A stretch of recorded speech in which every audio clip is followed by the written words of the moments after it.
죽을 병이라면서요. 그럼 살 때까지 내 집에서 한 발짝도 못 나갑니다. 한서윤은 집안이 정해놓은 정략 결혼을 깨기 위해 자신이 희귀 난치병 환자라고 거짓말한다. 후계자를 중요하게 여기는 재벌가라면 당연히 먼저 파혼을 요구할 거라고 확신했다.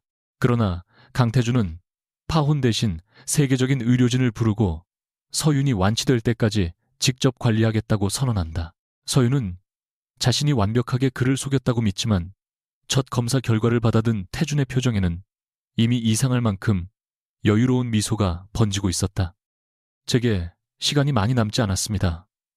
한서윤의 목소리가 조용한 한정식당 별실안을 갈랐다.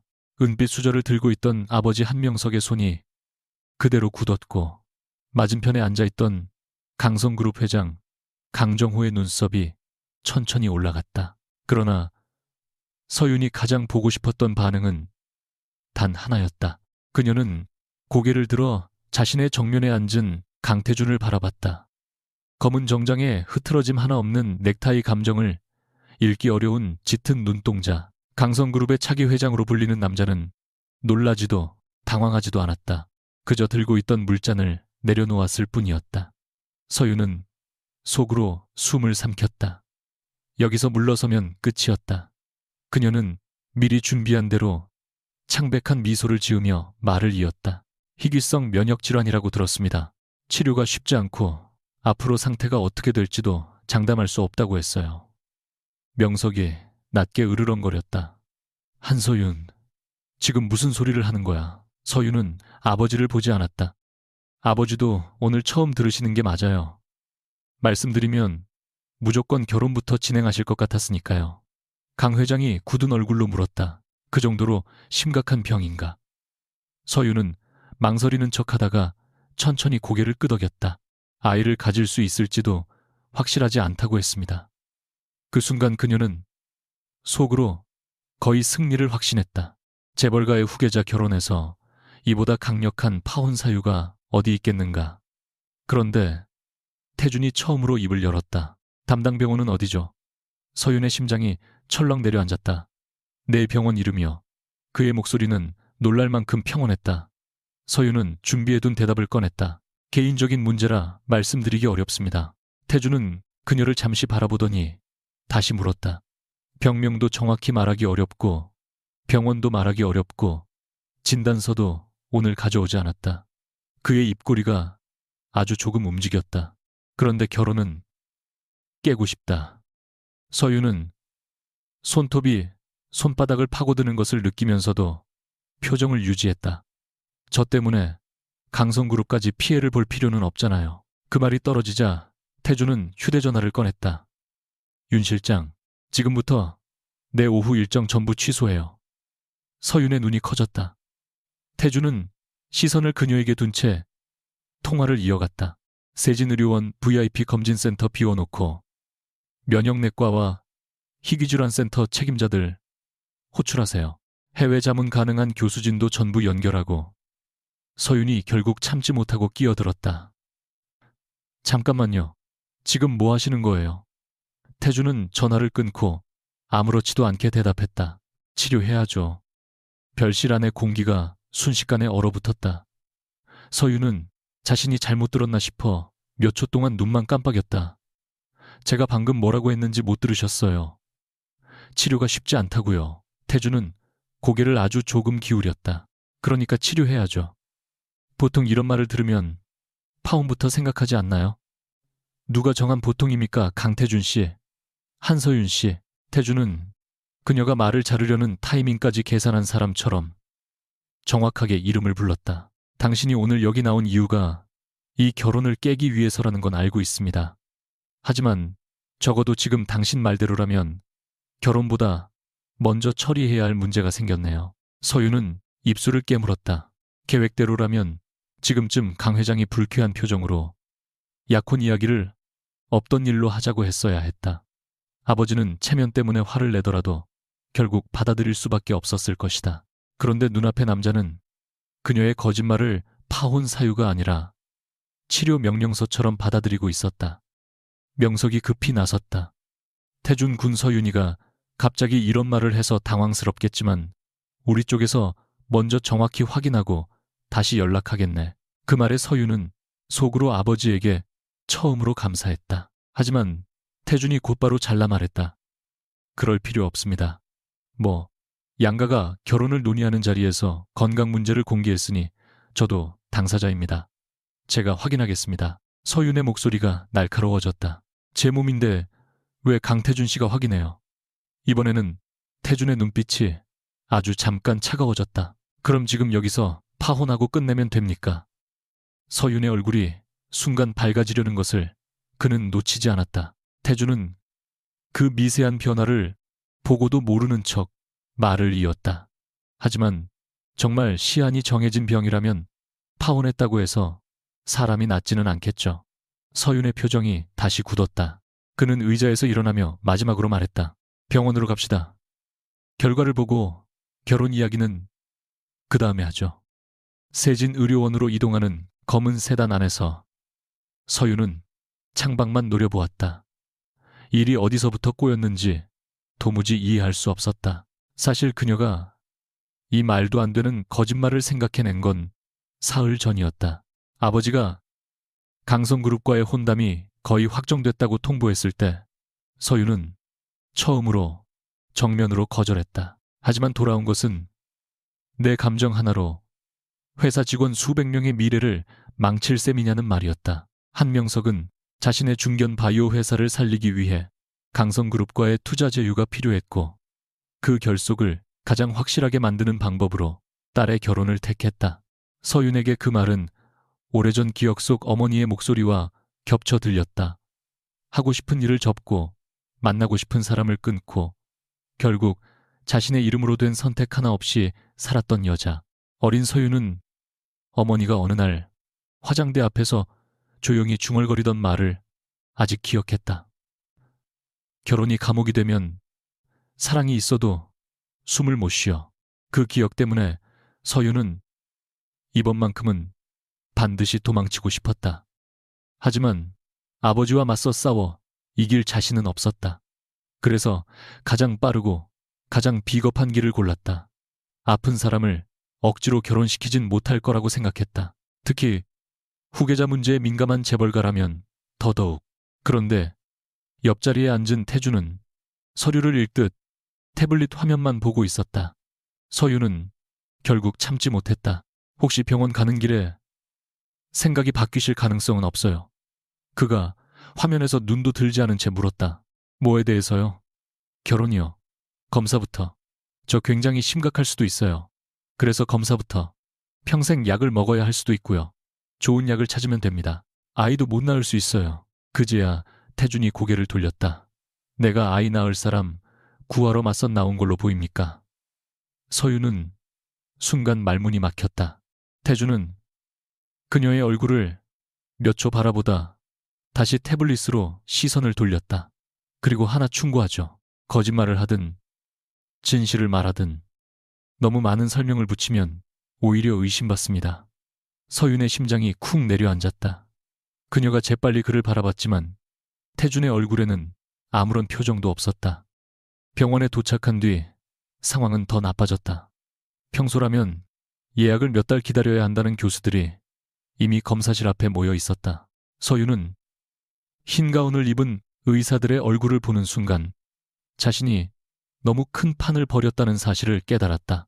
간단히 아픈 척하면 끝날 거라 생각했지. 혈액검사부터 영상검사, 심전도 면역 수치까지 실제로 확인받게 될 줄은 몰랐다. 그녀는 검사실에 들어가기 직전 태준의 팔을 붙잡았다. 굳이 이렇게까지 할 필요 없잖아요. 태준은 자신의 소매를 잡은 그녀의 손을 내려다봤다. 왜요? 제가 피곤해서 그래요. 환자는 원래 검사 받으면 피곤합니다. 오늘 컨디션이 안 좋아서 결과가 이상하게 나올 수도 있어요. 그럼 더 잘 됐네요. 이상한 걸 찾으러 왔으니까. 서윤은 그의 무표정한 얼굴을 향해 속으로 욕을 삼켰다. 검사실 문이 닫히기 전 그녀는 마지막 승부수를 던졌다. 저 폐쇄공포증도 있어요. 옆에 있던 간호사가 곤란한 표정을 지었지만 태주는 잠시 그녀를 바라보다 말했다. 그럼 영상검사는 가장 개방된 장비로 바꿔주세요. 서유는 입을 다물었다. 틈이 없었다. 혈액을 뽑을 때는 일부러 어지러운 척했고 혈압을 잴 때는 숨을 빠르게 쉬어 맥박을 올려보려 했지만 간호사는 긴장하셨나 봐요. 라고 다정하게 말할 뿐이었다. 1시간쯤 지나자 서유는 오히려 자신이 정말 환자가 된 기분이었다. 검사실 밖으로 나왔을 때 태주는 여전히 같은 자리에 앉아 있었다.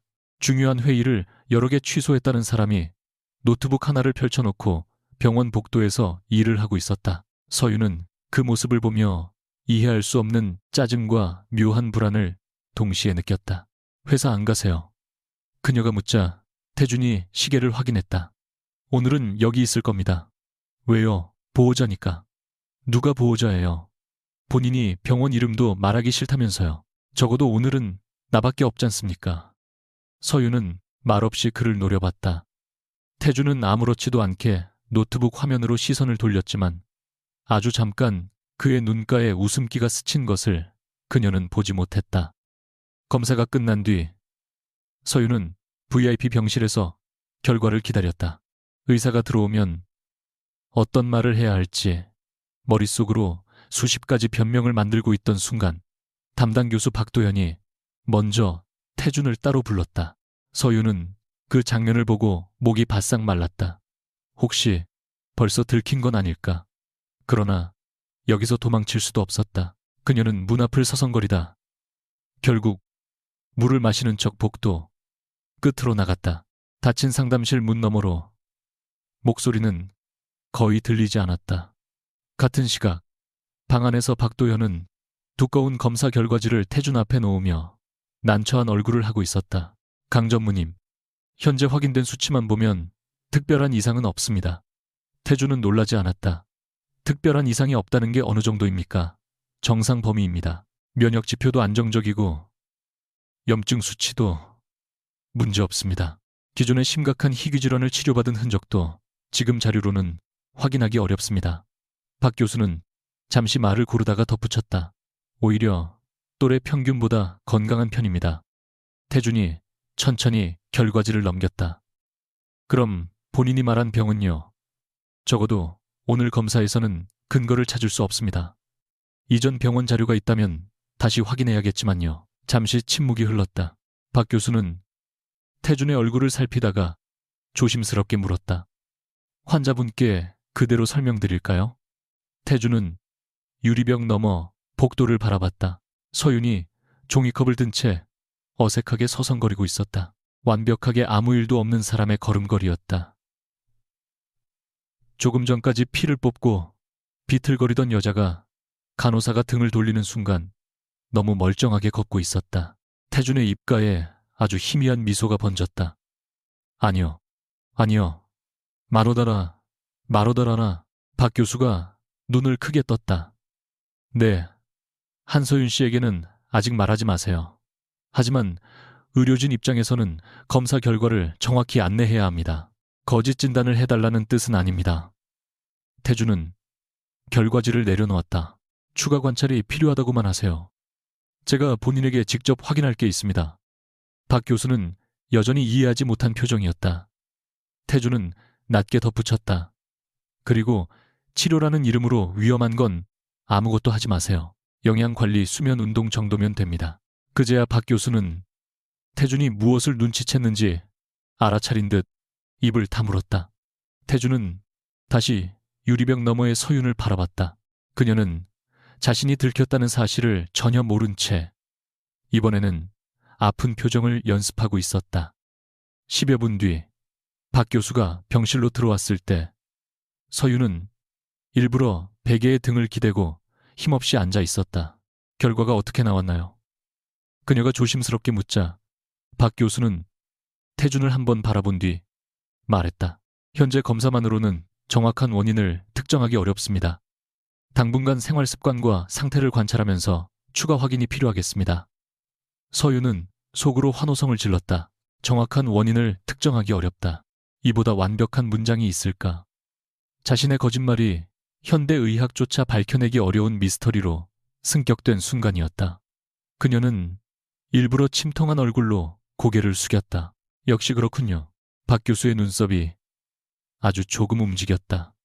태주는 팔짱을 낀 채 벽에 기대서서 그녀를 바라봤다. 서유는 한층 자신감을 얻었다. 그럼 장기간 치료가 필요할 수도 있겠네요. 박 교수는 대답하기 전 다시 한번 태준을 힐끗봤다. 일단은 규칙적인 수면과 식사, 적절한 운동, 스트레스 관리가 중요합니다. 서유는 잠깐 멈칫했다. 자신이 생각한 중병 치료와 너무 달랐다.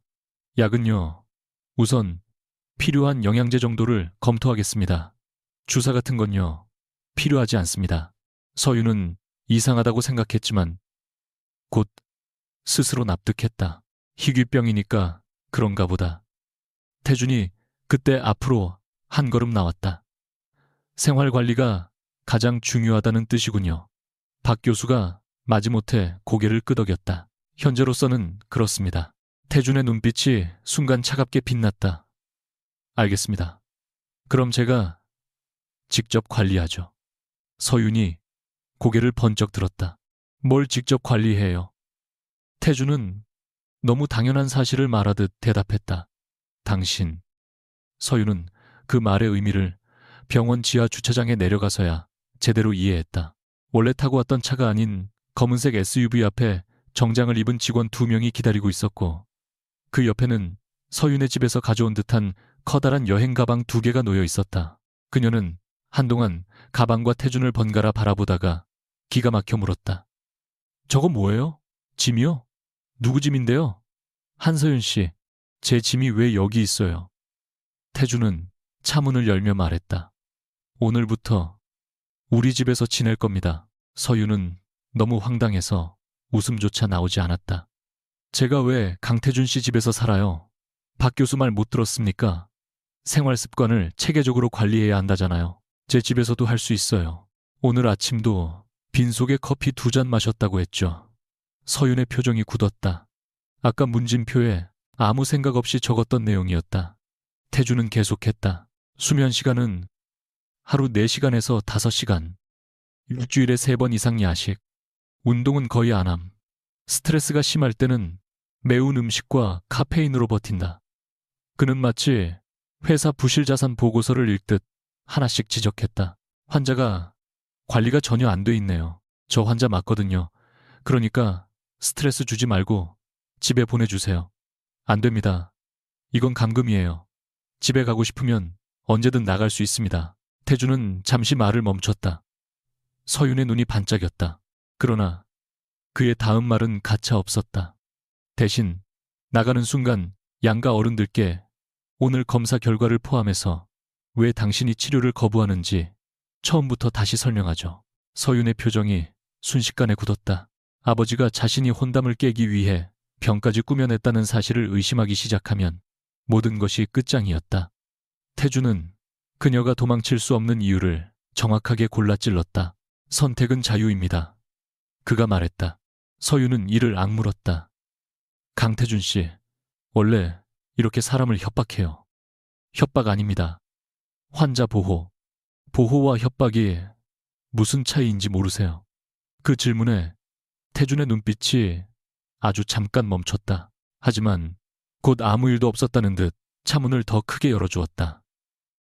한남동 언덕 위에 자리한 태준의 저택에 도착했을 때는 이미 저녁이었다. 서윤은 넓은 현관에 들어서자마자 다시 한번 자신이 대체 무슨 짓을 저질렀는지 깨달았다. 집안에는 별다른 장식이 없었다. 회색과 짙은 나무색으로 정리된 공간은 고급스럽지만 지나치게 조용했고, 누군가 실제로 살아가는 집이라기보다 잘 관리된 전시장 같았다. 중년의 집사 오경숙이 서윤에게 인사한 뒤 태준에게 얇은 서류철을 건넸다. 태준은 그것을 펼쳐보며 아무렇지도 않게 말했다. 내일부터 기상은 5시 30분. 서윤이 신발도 제대로 벗기 전에 돌아섰다. 뭐라고요? 6시. 가벼운 운동. 7시 아침. 커피는 당분간 금지. 잠깐만요. 야식도 금지. 맵고 짠 음식은 일주일간 제한. 강태준 씨. 밤 11시 이후 휴대전화 사용도 줄이고 서윤이 결국 소리쳤다. 제가 죽을 병에 걸렸다고 했지. 수도원에 들어간다고 했어요. 오. 집사가 급히 입술을 다물며 웃음을 참았다. 태주는 서류에서 눈을 떼고 서윤을 바라봤다. 살고 싶다면서요. 제가 언제요? 그녀는 무심코 튀어나온 말을 깨닫고 입을 다물었다.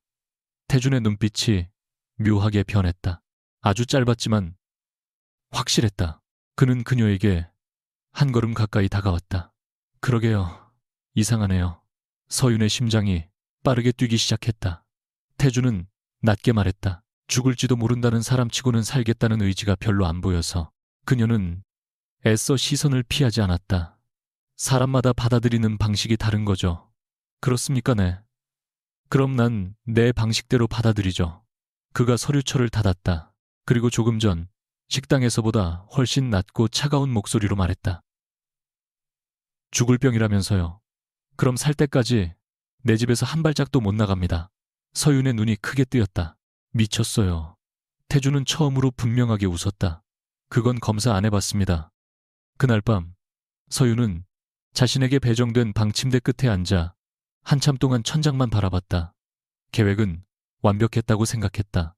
병을 핑계로 혼담을 깨고 아버지가 화를 내더라도 잠시 버틴 뒤 서울을 떠나 자신의 일을 시작하려 했다. 하지만 이제 그녀는 파혼은커녕 약혼 상대의 집에 들어와 살게 됐다. 책상 위에는 오집사가 두고 간 영양제와 다음날 일정표가 가지런히 놓여 있었다. 새벽 5시 30분 기상, 체온 측정, 가벼운 스트레칭, 저염식 아침, 산책. 서윤은 일정표를 들고 허탈하게 중얼거렸다. 이 인간은 환자를 살리려는 거야. 괴롭혀서 자백받으려는 거야. 그 순간 문 밖에서 가볍게 노크 소리가 들렸다. 태준이었다. 그는 그녀가 문을 열자 작은 유리컵을 내밀었다. 안에는 짙은 갈색의 액체가 담겨 있었다. 서윤이 불길한 표정으로 물었다. 이게 뭐예요? 한방 성분 없는 영양음료랍니다. 박 교수가 괜찮다고 했어요. 맛없어 보이는데요. 환자가 맞다집니까? 맞다집니까? 서윤은 울컥했지만 자신이 먼저 환자라는 설정을 만들었다는 사실 때문에 아무 말도 하지 못했다. 그녀가 코를 막고 한 번에 마시자 끔찍하게 쓴맛이 혀끝에 퍼졌다. 얼굴을 찌푸린 서윤을 보며 태주는 태연하게 빈잔을 받아들었다. 잘 먹네요. 이거 일부러 맛없는 거 골랐죠? 설마요. 그의 목소리는 너무 진지해서 오히려 더 수상했다. 태준이 돌아서려는 순간 서윤은 문득 물었다. 강태준 씨는 왜 이렇게까지 해요? 그가 멈춰섰다. 뭐가요? 처음 본 여자잖아요. 결혼하기 싫으면 그냥 관두면 되고 제가 정말 아프다면 더더욱 귀찮은 일인데 왜 굳이 치료하겠다고 난리냐고요. 몇 초 동안 태주는 대답하지 않았다. 복도 조명이 그의 옆 얼굴에 길게 그림자를 만들었다. 그러다 그가 조용히 말했다. 처음 본 사람은 아닙니다. 서윤의 미간이 좁아졌다. 네. 하지만 태주는 더 설명하지 않았다. 내일 5시 반입니다. 늦지 마세요. 그는 그대로 등을 돌려 걸어갔다. 서윤은 문 앞에 서서 한참 동안 그의 뒷모습을 바라봤다. 처음 본 사람이 아니라니. 어디서 만난 적이 있었나. 아무리 기억을 더듬어도 떠오르는 얼굴은 없었다. 그녀는 결국 문을 닫으며 작게 욕을 삼켰다. 문제는 하나가 아니었다. 자신의 거짓말을 얼마나 오래 유지할 수 있을지도 걱정이었지만 이제는 강태준이라는 남자가 대체 자신에 대해 얼마나 알고 있는지가 더 무서워지기 시작했다. 같은 시각 1층 서재에서 태준은 박도현 교수가 보내온 최종 검사 결과를 다시 확인하고 있었다. 모든 주요 수치는 정상, 이전 중증 질환의 흔적 없음, 추가 정밀 검사가 필요할 가능성은 낮음. 그는 마지막 페이지까지 읽은 뒤 서류를 천천히 덮었다. 책상 한쪽 서랍을 열자 오래된 명함 한 장이 보였다. 색이 조금 바랜 작은 명함에는 아직 대학생이던 한서윤의 이름이 적혀 있었다. 몇 년 전 병원 복도에서 우연히 마주친 여자, 어머니의 치료를 포기하려는 가족들과 싸우고도 아무것도 바꾸지 못해 무너져 있던 그에게 이름도 모르던 그녀가 떨어진 서류를 주워주며 무심코 했던 말이 있었다. 남의 인생을 대신 결정해주는 게 사랑은 아니잖아요. 그때 그는 그 말을 듣고도 아무 대답도 하지 않았다. 그리고 지금 그 말을 했던 여자는 결혼을 피하기 위해 자신의 인생을 병에 맡긴 척하고 있었다.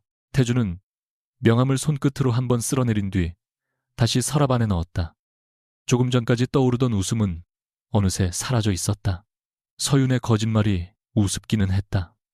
하지만 왜 저렇게까지 도망치고 싶은지는 아직 알 수 없었다. 그리고 태주는 자신이 그 이유를 알아낼 때까지 그녀를 놓아줄 생각이 없다는 사실을 너무 쉽게 받아들이고 있었다.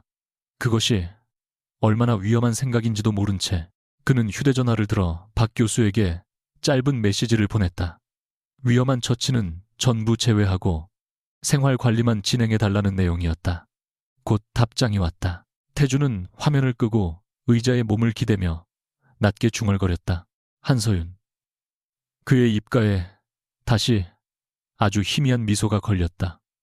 언제까지 아픈 척할 수 있는지 한번 봅시다. 새벽 5시 29분 한서윤의 방문 앞에서 정확히 3번의 노크 소리가 울렸다. 서윤은 이불 속에서 눈도 뜨지 않은 채 베개를 끌어안았다. 어젯밤 3시가 넘어서야 겨우 잠이 들었다. 낯선 집에서 잠이 오지 않기도 했지만 더 큰 이유는 강태준이라는 남자가 던진 말 때문이었다. 처음 본 사람이 아니라는 그 한마디가 머릿속에서 계속 맴돌았다. 하지만 아무리 기억을 뒤져도 그의 얼굴과 연결되는 장면은 떠오르지 않았다. 다시 노크가 들렸다. 이번에는 오경숙 집사의 목소리도 함께였다. 한서윤 씨, 기상 시간입니다. 서윤은 이불을 머리끝까지 뒤집었으며 중얼거렸다. 난치병 환자는 수면이 중요하지 않나요? 문 밖에서 경숙이 난처하게 대답했다. 강 전무님께서 규칙적인 수면이 더 중요하다고 하셔서요. 그럼 7시에 깨우면 되잖아요. 이번에는 다른 목소리가 들렸다. 어젯밤 1시 17분까지 휴대전화 보던 사람이 할 말은 아닌 것 같은데. 서윤의 눈이 번쩍 뜨였다. 그녀는 침대에서 벌떡 일어나 문을 열었다. 복도에는 운동복 차림의 태준이 팔짱을 낀 채 서 있었다. 서윤이 머리를 산발한 채 그를 노려봤다. 제 방 감시해요. 와이파이 접속 기록이 있습니다. 그걸 왜 확인해요? 환자 수면 관리. 내가 당신 회사 서버예요. 태준은 손목시계를 확인했다. 지금 5시 32분입니다. 3분 늦었네요. 서윤은 믿을 수 없다는 표정으로 그를 바라봤다.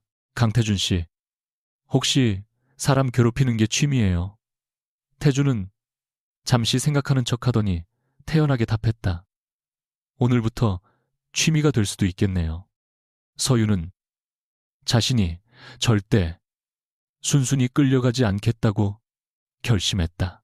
10분 뒤 그녀는 운동복 대신 두꺼운 잠옷을 그대로 입은 채 거실로 내려왔고 걷는 속도도 일부러 평소의 절반으로 줄였다. 태주는 그런 그녀를 한번 훑어보더니 아무 말 없이 현관문을 열었다.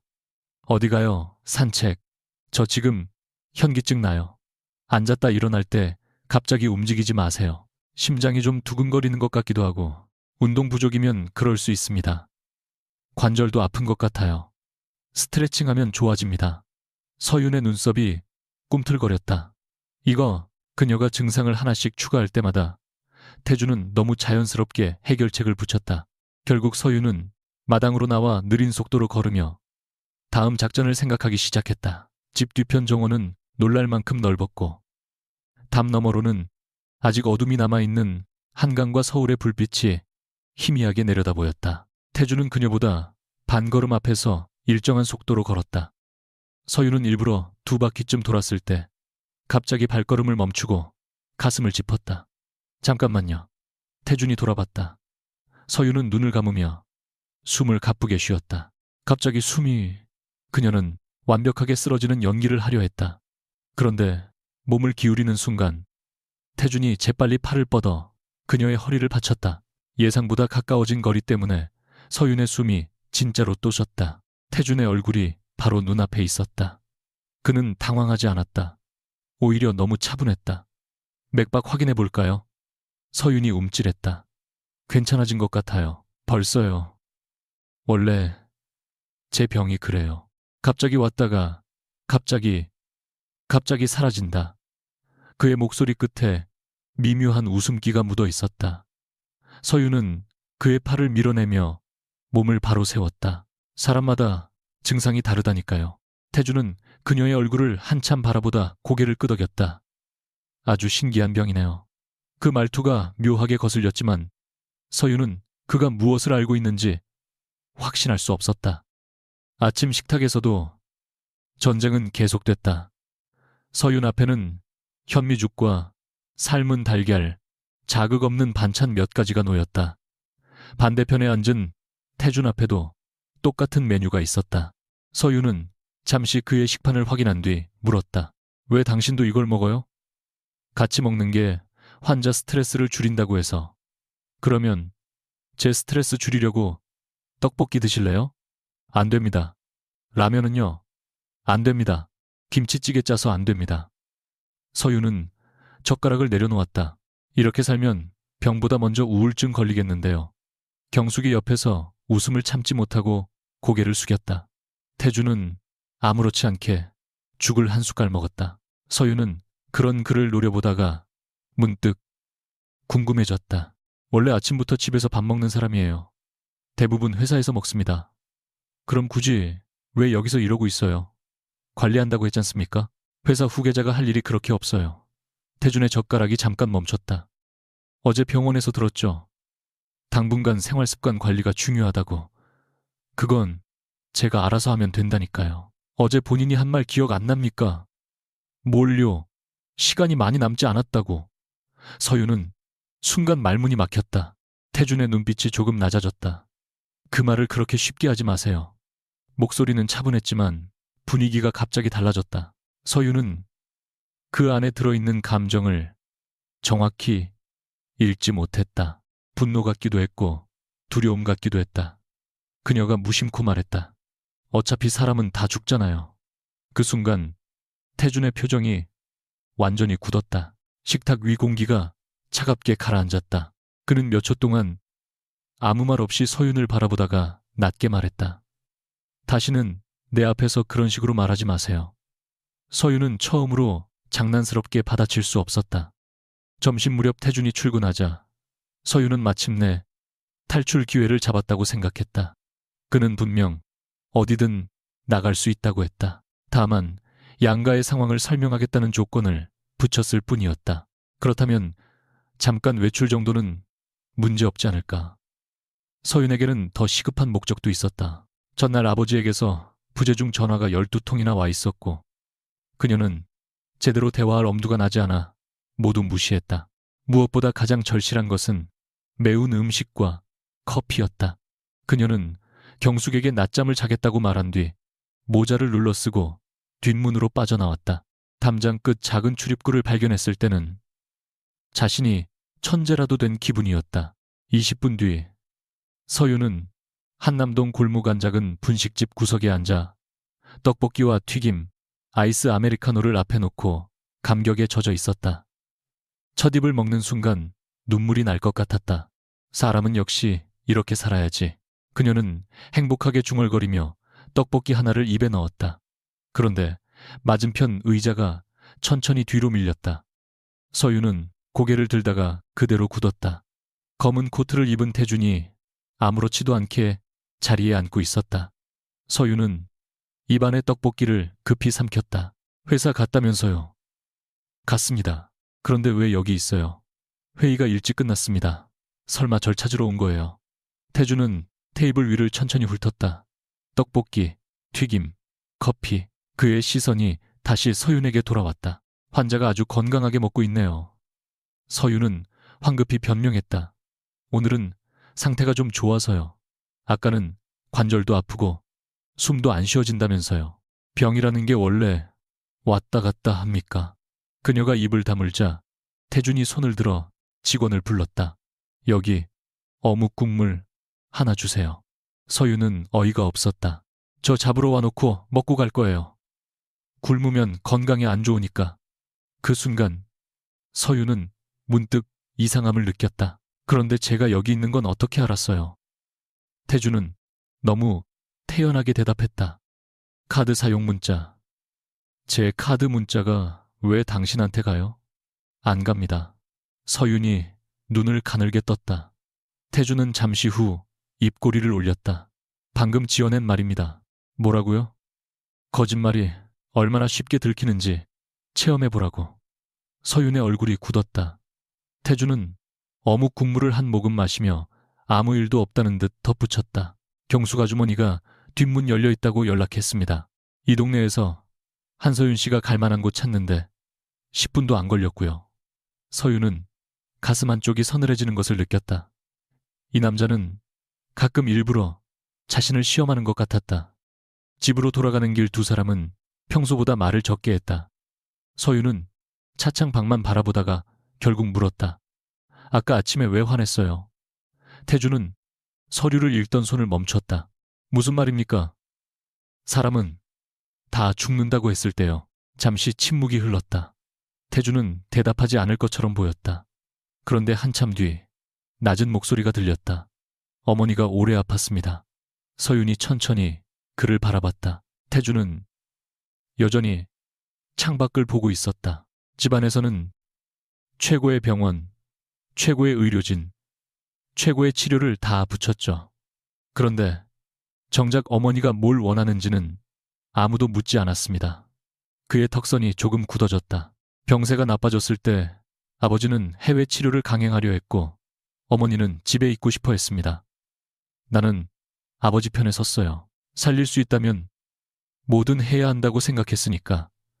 서유는 아무 말도 하지 않았다. 태주는 아주 무덤덤한 목소리로 말을 이어갔다. 결과는 같았습니다. 다만 어머니는 마지막 몇 달을 원하지 않는 곳에서 보냈죠. 서윤의 손끝이 조금 굳었다. 아침 식탁에서 무심코 던졌던 말이 뒤늦게 목을 조르는 것 같았다. 그녀는 자신이 병을 얼마나 가벼운 도구로 사용하고 있었는지 처음으로 실감했다. 하지만 그렇다고 지금 당장 사실을 고백할 용기는 없었다. 미안해요. 그녀가 작게 말했다. 태주는 고개를 돌렸다. 뭐가요? 아침에 한 말이요. 아무 생각 없이 했어요. 태주는 몇 초 동안 그녀를 바라보다가 다시 시선을 돌렸다. 괜찮습니다. 안 괜찮아 보이는데 괜찮다고 하면 괜찮은 겁니다. 서유는 피식 웃었다. 진짜 피곤한 성격이네요. 놀랍게도 태준의 입가도 아주 조금 올라갔다. 그 짧은 순간 서유는 처음으로 그가 차가운 재벌 후계자라기보다 상처받은 사람처럼 보인다고 생각했다. 그날 저녁부터 서윤의 마음은 이상하게 무거워졌다. 그녀는 태준에게 죄책감을 느껴서는 안 된다고 스스로 되뇌었다. 처음부터 결혼을 강요한 건 양가였고 자신이 거짓말을 선택한 것도 선택권을 빼앗겼기 때문이었다. 그런데 태준의 어머니 이야기를 듣고 나니 병을 핑계로 그를 시험하고 있는 자신이 지나치게 잔인하게 느껴졌다. 더구나 태준은 생각보다 자신을 함부로 대하지 않았다. 규칙은 끔찍할 만큼 많았지만 위험한 검사나 약을 강요한 적은 없었다. 서유는 그날 밤 침대에 누워있다가 문득 이상한 점을 깨달았다. 정말 자신이 희귀 난치병이라면 왜 의사들은 약을 하나도 처방하지 않았을까? 왜 태주는 어느 병원에서 어떤 진단을 받았는지 다시 캐묻지 않을까? 보통이라면 이전 검사 결과부터 가져오라고 해야 하지 않나? 의문이 생기기 시작하자 전날 병원에서 아직 병명이 정확하지 않으니까 그러겠지. 그녀는 그렇게 자신을 설득했지만 마음 한구석의 불안은 쉽게 사라지지 않았다. 바로 그때 문이 두드려졌다. 태준이 작은 트레이를 들고 들어왔다. 그 위에는 또다시 짙은 갈색 음료가 있었다. 서유는 질색했다. 또 그거예요, 오늘 분. 이게 진짜 치료에 도움이 돼요. 몸에는 좋답니다. 박 교수님이 직접 그렇게 말했어요. 태주는 아주 잠깐 멈칫했다. 너무 짧아서 놓치기 쉬운 순간이었다. 네. 서유는 그를 가만히 쳐다봤다. 처음으로 그의 대답이 완전히 믿기지 않았다. 다음 날 새벽 서유는 새로운 작전을 세웠다. 더 이상 증상을 늘리는 방식으로는 이 남자를 이길 수 없었다. 그렇다면 반대로 지나치게 건강해져 보이면 어떨까? 스스로 완치됐다고 선언하면 집에서 나갈 명분이 생길지도 몰랐다.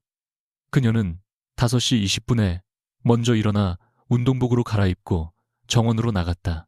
태준이 내려왔을 때 서유는 이미 스트레칭까지 끝낸 상태였다. 그는 시계를 한번 확인하고 그녀를 바라봤다. 오늘은 빠르네요. 서유는 밝게 웃었다. 몸이 갑자기 좋아졌어요. 역시 좋은 공기 때문인가 봐요. 하루 만에요. 사람 몸은 신비하잖아요. 태준의 눈가가 미세하게 움직였다. 서유는 더 과감하게 말했다. 이 정도면 병원에서 다시 검사하고 완치 판정받아도 될 것 같은데요. 태준은 잠시 그녀를 바라보다가 고개를 끄덕였다. 좋습니다. 너무 쉽게 나온 대답에 서윤이 오히려 당황했다. 진짜요. 오늘 오후에 박 교수 부르죠. 서윤의 미소가 굳었다. 태준은 아무것도 모르는 사람처럼 덧붙였다. 완치됐는지 제대로 확인해야 하니까 혈액검사부터 다시 하고 필요하면 영상검사도 아니 그렇게 급할 건 없죠. 왜요? 아직 약간 피곤한 것 같아서. 방금 완치된 것 같다면서요. 완치 직전 태준이 결국 고개를 숙이며 웃었다. 소리까지 내지는 않았지만 분명 웃고 있었다. 서유는 얼굴이 뜨거워졌다. 지금 저 놀리는 거예요. 아닙니다. 웃었잖아요. 귀여워서. 서유는 그대로 굳었다. 태준 역시 자신이 무슨 말을 했는지 뒤늦게 깨달은 듯 잠시 눈빛이 멈췄다. 두 사람 사이에 어색한 침묵이 내려앉았다. 먼저 시선을 피한 것은 태준이었다. 산책이나 합시다. 서유는 몇 걸음 뒤에서 따라가며 자신의 심장이 왜 아까 거짓으로 숨이 찼을 때보다 더 빨리 뛰는지 이해하지 못했다. 그날 오후 예상치 못한 방문객이 저택을 찾아왔다. 강태준의 숙부 강승호였다. 그는 웃는 얼굴로 서윤에게 과일 바구니를 건넸지만 눈빛은 전혀 웃고 있지 않았다. 큰 병이라면서 이렇게 직접 만나서 미안하군요. 집안 식구가 될 수도 있는 사람인데 얼굴은 봐야 할 것 같아서. 서윤은 미소를 지으며 인사했지만 태준은 곧바로 두 사람 사이에 끼어들었다. 숙부님, 연락도 없이 무슨 일이십니까? 승호는 태연하게 소파에 앉았다. 조카 약혼자가 심각하게 아프다는데 가족이 모른 척할 수 있나. 그는 서윤을 향해 부드럽게 웃었다. 정확한 병명은 아직 모른다고 들었습니다. 서윤의 손끝이 조금 굳었다. 이 질문은 태준보다 훨씬 위험했다. 네.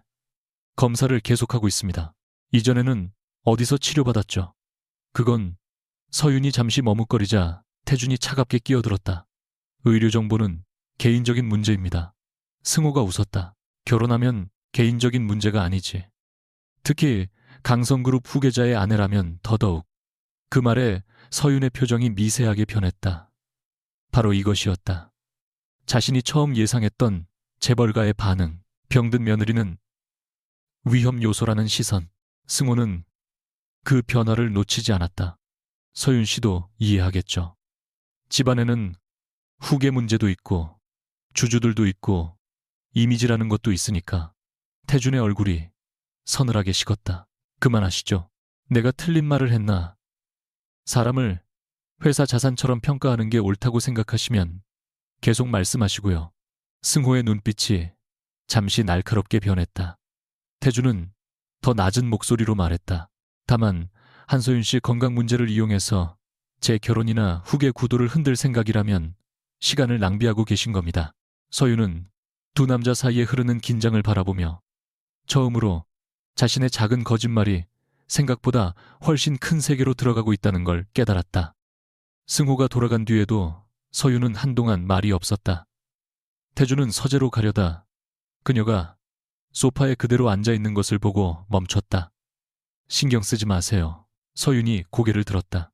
저 사람은 원래 저래요. 목적이 있으면 친절해집니다. 목적이 뭔데요? 내가 후계자가 되지 않는 것. 태주는 짧게 대답했다. 서윤은 씁쓸하게 웃었다. 그래서 제가 진짜 아프면 좋아하겠네요. 태준의 얼굴이 굳었다. 그런 말 하지 말라고 했습니다. 가정이잖아요. 가정도 하지 마요. 다시 그 지나치게 강한 반응이었다. 서윤은 그를 바라보다가 천천히 말했다. 강태준 씨는 사람이 떠나는 걸 굉장히 싫어하나 봐요. 태준의 눈빛이 흔들렸다. 서윤은 자신도 모르게 한 걸음 더 들어갔다. 어머니 때문이에요. 그는 대답하지 않았다.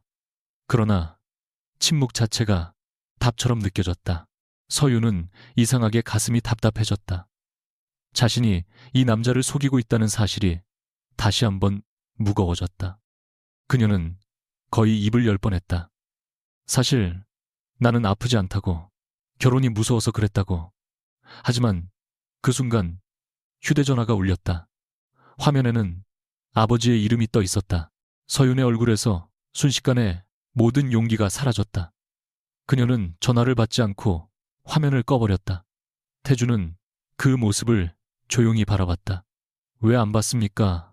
받기 싫어서요. 계속 피하기만 할 겁니까? 그 말이 아프게 꽂혔다. 서윤은 날카롭게 대꾸했다. 강태준 씨는 사람을 몰아붙이는 것 말고 다른 방법은 몰라요. 태준의 표정도 차갑게 굳었다. 적어도 거짓말로 도망치지는 않습니다. 서윤의 숨이 순간 뛰었다. 그게 무슨 뜻이에요? 몇 초 동안 두 사람의 시선이 막 부딪혔다. 태준은 끝내 한 걸음 물러났다. 아버지, 전화 얘기입니다. 그는 그렇게 말하고 돌아섰지만 서윤은 한동안 움직이지 못했다. 그의 말이 자신이 생각하는 것보다 훨씬 많은 것을 알고 있는 사람처럼 들렸기 때문이다. 그날 밤 강승호는 자신의 차 안에서 누군가와 통화하고 있었다. 창밖으로 한남동 저택의 불빛이 멀어지고 있었다. 이상해. 그의 목소리에는 낮의 미소가 완전히 사라져 있었다. 그 정도 병이면 강 회장부터 혼담을 다시 검토했어야 해. 그런데 태준이는 오히려 여자를 집에 들였어. 상대가 무언가 묻자 승호는 눈을 가늘게 떴다. 세진의료원 검사 기록 자체에 손댈 필요는 없어. 그냥 어느 과에서 어떤 검사를 했고 실제로 장기 치료 계획이 잡혀 있는지만 알아봐. 그는 잠시 말을 멈추다가 덧붙였다. 병이 진짜라면 후계 구도에 쓸 수 있고 가짜라면 더 좋지. 강태준이 결혼을 위해 집안을 속인 꼴이 될 테니까. 같은 시각 저택 2층에서 서윤은 잠이 오지 않아 물을 마시러 내려가던 중 서재 앞을 지나고 있었다. 문이 조금 열려 있었고 안에서 태준의 목소리가 들렸다. 그녀는 원래 그냥 지나치려 했다. 그런데 익숙한 이름이 귀에 들어왔다. 박 교수님. 서윤의 발이 멈췄다. 태준은 전화로 낮게 말했다. 내일 검사는 취소하세요. 지금 단계에서 더 확인할 필요 없습니다. 잠시 뒤 그가 덧붙였다. 네, 위험한 치료도 필요 없습니다. 계속 지금처럼만 해주세요. 서윤의 손이 천천히 문틀에 닿았다. 심장이 불길하게 뛰기 시작했다. 더 확인할 필요가 없다니 무엇을 이미 확인했다는 뜻일까? 그녀가 조금 더 가까이 다가가려는 순간 뒤에서 경숙의 목소리가 들렸다. 서윤 씨, 아직 안 주무셨어요. 서윤은 깜짝 놀라 몸을 돌렸다. 서재 안의 통화도 동시에 끊겼다. 곧 문이 열리고 태준이 나타났다. 그의 시선이 서윤과 반쯤 열린 문 사이를 천천히 오갔다. 무슨 일입니까? 서윤은 애써 웃으며 대답했다. 물 마시러 왔어요. 태준은 몇 초 동안 그녀를 바라봤다. 그렇습니까? 네. 그럼 자러 가요. 내일 5시 반입니다. 그는 평소와 똑같은 얼굴이었다. 하지만 방으로 돌아가는 서윤의 머릿속에는 한 문장만 계속 맴돌았다. 더 확인할 필요가 없다. 그리고 처음으로 그녀는 자신이 강태준을 속이고 있다는 확신보다 어쩌면 처음부터 자신이 속고 있었을지도 모른다는 의심을 품기 시작했다. 한서윤은 다음날 아침 일부러 늦잠을 잤다. 아니, 정확히는 자는 척했다. 새벽 5시 반이 되기 전부터 이미 눈을 뜨고 있었지만 눈을 감은 채 이불 속에서 가만히 누워 있었다. 전날 밤 서재에서 들은 태준의 통화 내용이 머릿속에서 지워지지 않았다. 더 확인할 필요가 없다. 위험한 치료도 필요 없다. 지금처럼만 해달라. 그 말들을 하나씩 이어붙이면 이상한 결론에 도달했다. 혹시 강태준은 이미 뭔가 알고 있는 걸까? 자신이 진짜 환자가 아니라는 것을. 하지만 그렇게 생각하면 설명되지 않는 부분도 많았다. 알고 있다면 왜 아무 말도 하지 않는가? 왜 자신을 집에 데려오고 아침마다 깨우고 음식까지 관리하며 이 우스운 연극을 계속하는가? 서유는 아무리 생각해도 답을 찾지 못했다. 5시 30분이 되자 역시 3번의 노크가 들렸다. 그녀는 반응하지 않았다. 잠시 후 태준의 목소리가 들렸다. 한서윤 씨.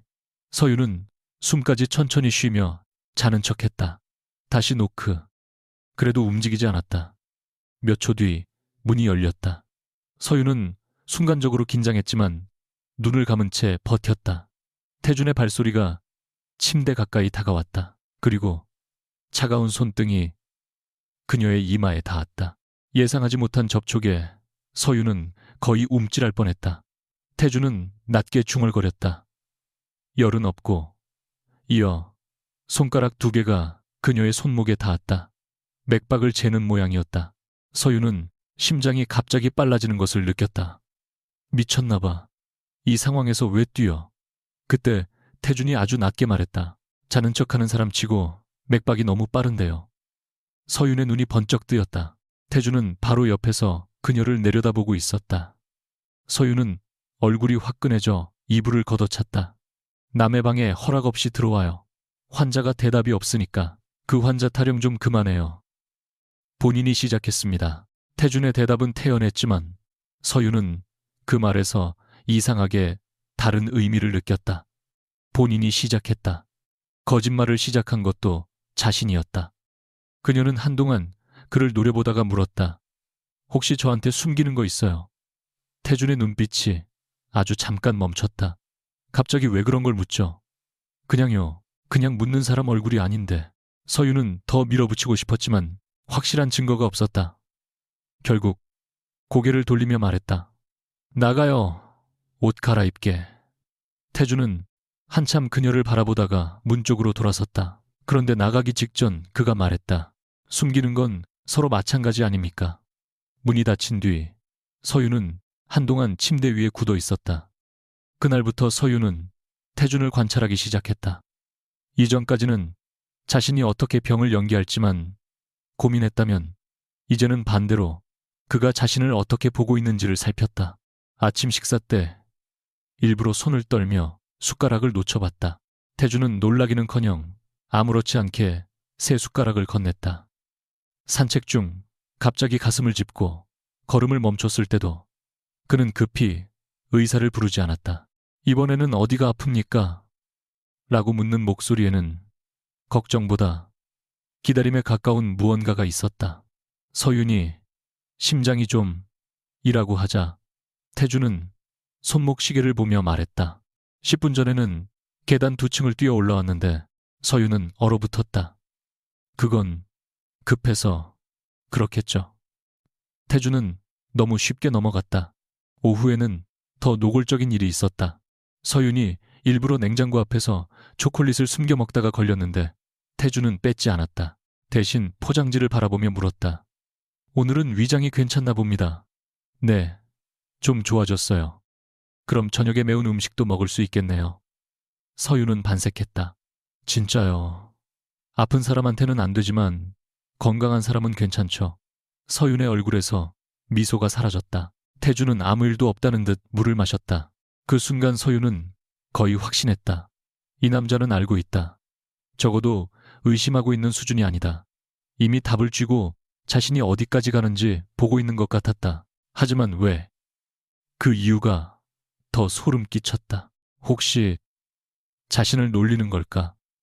강성그룹 후계자를 속이려 한 대가로 일부러 우스운 꼴을 보게 만드는 걸까? 그런 생각이 들자 지금까지의 모든 장면이 갑자기 다른 의미로 보이기 시작했다.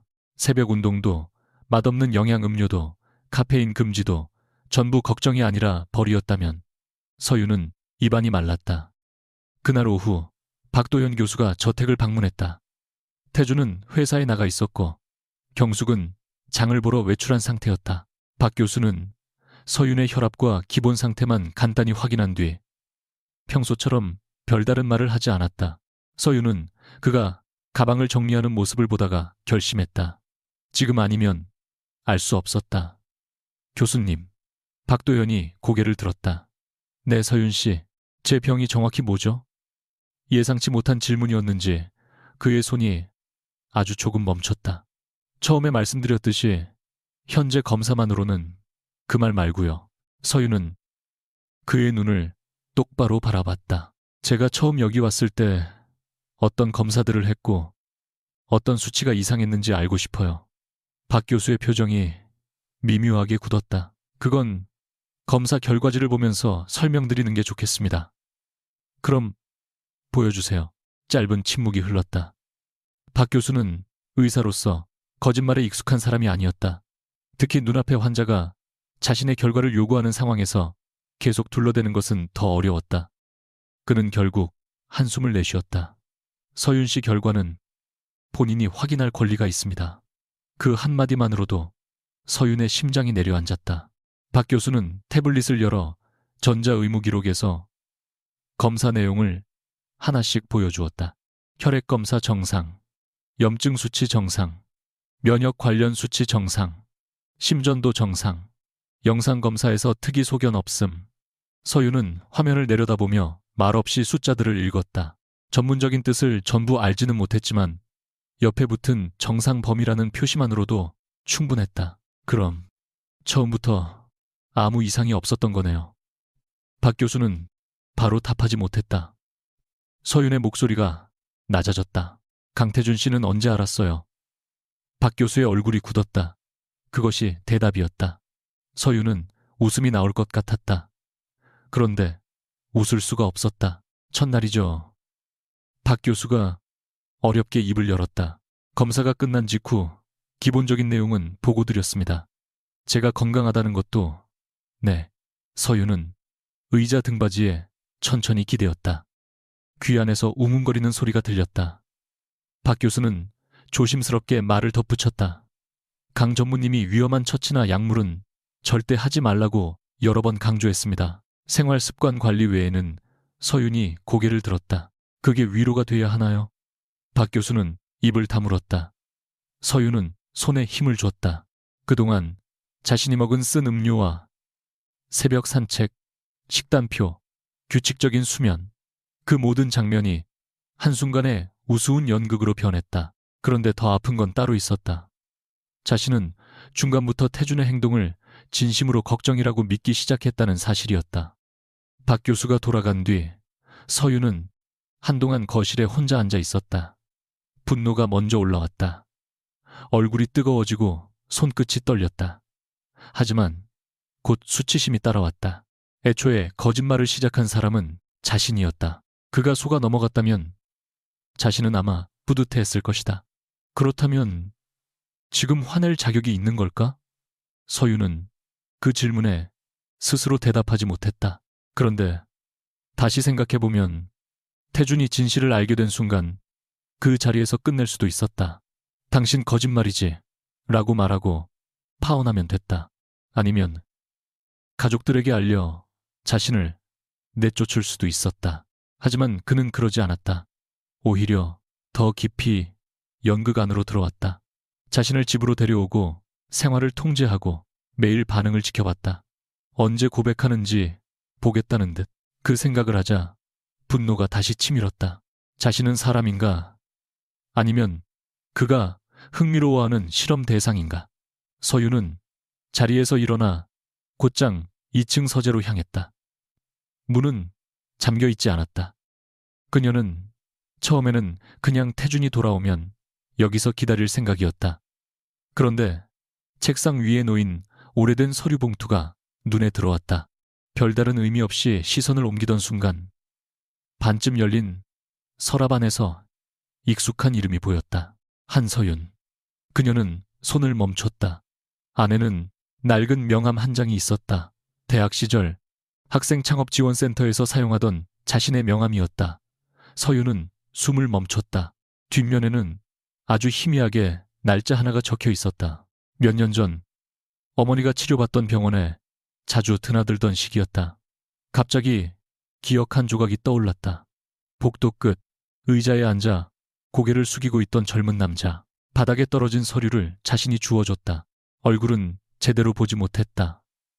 당시 그녀 역시 어머니 문제로 정신이 없었고 그냥 지나가며 몇 마디를 했을 뿐이었다. 남의 인생을 대신 결정해주는 게 사랑은 아니잖아요. 자신이 왜 그런 말을 했는지는 기억났다. 그날 어머니가 원하지 않는 치료 일정을 가족들이 마음대로 정하는 것을 보고 화가 난 상태였다. 서윤은 손안의 명함을 바라보다가 심장이 서늘해지는 것을 느꼈다. 태주는 자신을 정말 오래전부터 알고 있었다. 그렇다면 이번 혼담도 우연이 아니었던 걸까? 저녁 9시가 조금 넘어 태준이 돌아왔을 때 서윤은 현관이 아니라 거실 한가운데 서 있었다. 짐가방 하나가 소파 옆에 놓여 있었다. 태준은 코트를 벗다 멈췄다. 그녀의 표정을 본 순간 무슨 일이 있었는지 짐작한 듯했다. 박 교수 만났습니까? 서윤은 웃음도 나오지 않았다. 그걸 먼저 묻네요. 태준은 경숙에게 눈짓했다. 경숙은 두 사람의 분위기를 읽고 조용히 자리를 피했다. 거실에 둘만 남자 서윤은 낮고 떨리는 목소리로 말했다. 처음부터 알고 있었죠.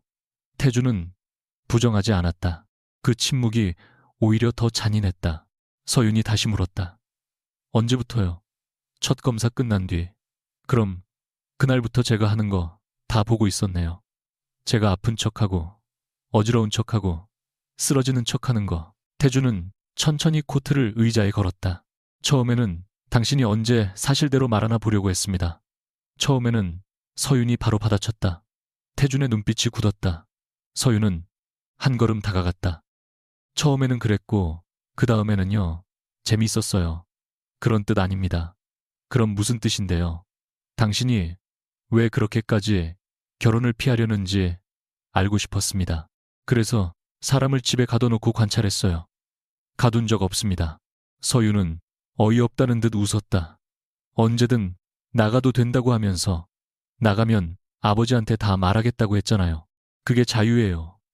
태준이 입을 열려 하자 서윤은 손을 들어 막았다. 아니, 이번에는 변명하지 마요. 내가 먼저 거짓말했으니까 당신이 화낼 수 있었어요. 욕할 수도 있었고 파혼할 수도 있었어요. 그런데 당신은 그러지 않았어요. 내가 아무것도 모르는 척하는 걸 보면서 계속 규칙을 만들고 뭘 먹을지 정하고 언제 자고 일어날지 정했어요. 그녀의 목소리가 조금씩 떨렸다. 그런데 나는 어느 순간 그걸 걱정이라고 생각했어요. 바보같이. 그 마지막 말에 태준의 표정이 처음으로 흔들렸다. 서윤 씨, 이름 부르지 마요. 서윤은 곧바로 잘랐다.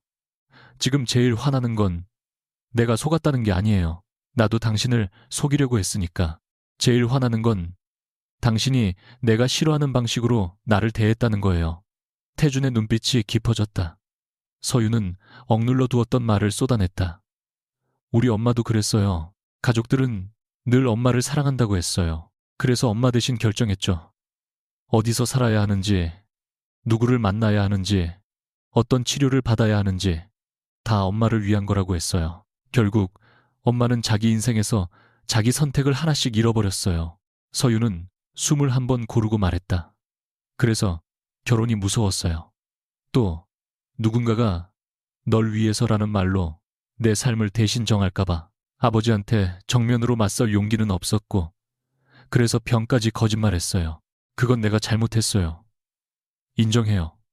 그녀는 태준을 똑바로 바라봤다. 그런데 당신은 내가 가장 무서워하는 사람이 됐어요. 태준의 얼굴이 굳었다. 그는 평소처럼 즉시 반박하지 못했다. 그동안 자신은 서윤이 도망치지 못하게 만드는 것이 그녀를 붙잡는 방법이라고 생각했다. 적어도 자신이 곁에 두면 아무 일도 생기지 않을 거라고 믿었다. 하지만 지금 그녀의 눈에는 분노보다 공포가 더 선명했다. 그 사실이 태준의 목을 조였다. 나는 그가 천천히 입을 열었다. 당신이 정말 사라질까봐 싫었습니다. 서윤의 눈이 흔들렸다. 그러나 곧 차갑게 굳었다. 왜요? 오래전에 한 번 봤던 여자라서. 태준의 시선이 서재 쪽으로 향했다. 그녀가 명함을 본 것을 알아차린 순간이었다. 서윤은 가방에서 낡은 명함을 꺼내 테이블 위에 올려놓았다. 이것도 설명해요. 태준은 명함을 보며 한동안 말이 없었다. 결국 그는 숨을 짧게 내쉬었다. 몇 년 전 세진병원에서 봤습니다. 그게 다예요. 당신은 기억 못하겠지만 나는 기억합니다. 태준은 아주 천천히 말을 이어갔다. 어머니가 해외 치료를 거부했는데 가족 모두가 밀어붙이던 때였습니다. 나도 아버지와 같은 생각이었어요. 사람만 있으면 된다고. 본인이 싫어해도 억지로라도 치료해야 한다고. 그의 목소리가 낮아졌다. 그날 당신이 복도에서 내 서류를 주워주면서 말했죠. 남의 인생을 대신 결정해주는 게 사랑은 아니라고. 서윤은 아무 말도 하지 않았다. 태준은 쓴웃음을 지었다. 웃기죠. 그 말을 기억한 사람이 지금 당신한테 똑같은 짓을 했으니까. 처음으로 그는 자신의 잘못을 피하지 않았다. 하지만 서윤의 상처가 그것만으로 사라지는 것은 아니었다. 그녀는 조용히 물었다. 그럼 이번 혼담도 당신이 먼저 원한 거예요. 태준은 잠시 망설이다가 고개를 끄덕였다. 집안에서 후보를 몇 명 이야기했을 때 당신 이름이 있었습니다. 내가 거절하지 않았습니다.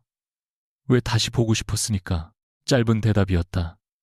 그러나 너무 솔직해서 서윤은 오히려 숨이 막혔다. 태준은 한 걸음 다가가려다 멈췄다. 처음에는 정말 당신 거짓말이 황당했습니다. 그래서 어디까지 하나 보고 싶었어요. 그런데 시간이 지나면서 그는 말을 끊었다. 서윤이 차갑게 물었다. 지나면서 뭐요? 태준은 대답하지 못했다. 사랑한다고 말하기에는 아직 자신도 그 감정을 제대로 이해하지 못했고, 좋아한다고 말하기에는 이미 너무 많은 선을 넘었다. 결국 침묵이 길어졌다. 서윤은 그 침묵을 보고 씁쓸하게 웃었다. 봐요. 봐요, 김민아. Proven by ring, proven by ring. 당신도 모르잖아요.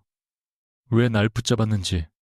잠시 뒤 서윤은 짐가방 손잡이를 잡았다. 태준이 본능적으로 한 걸음 앞으로 나섰다. 어디 갑니까?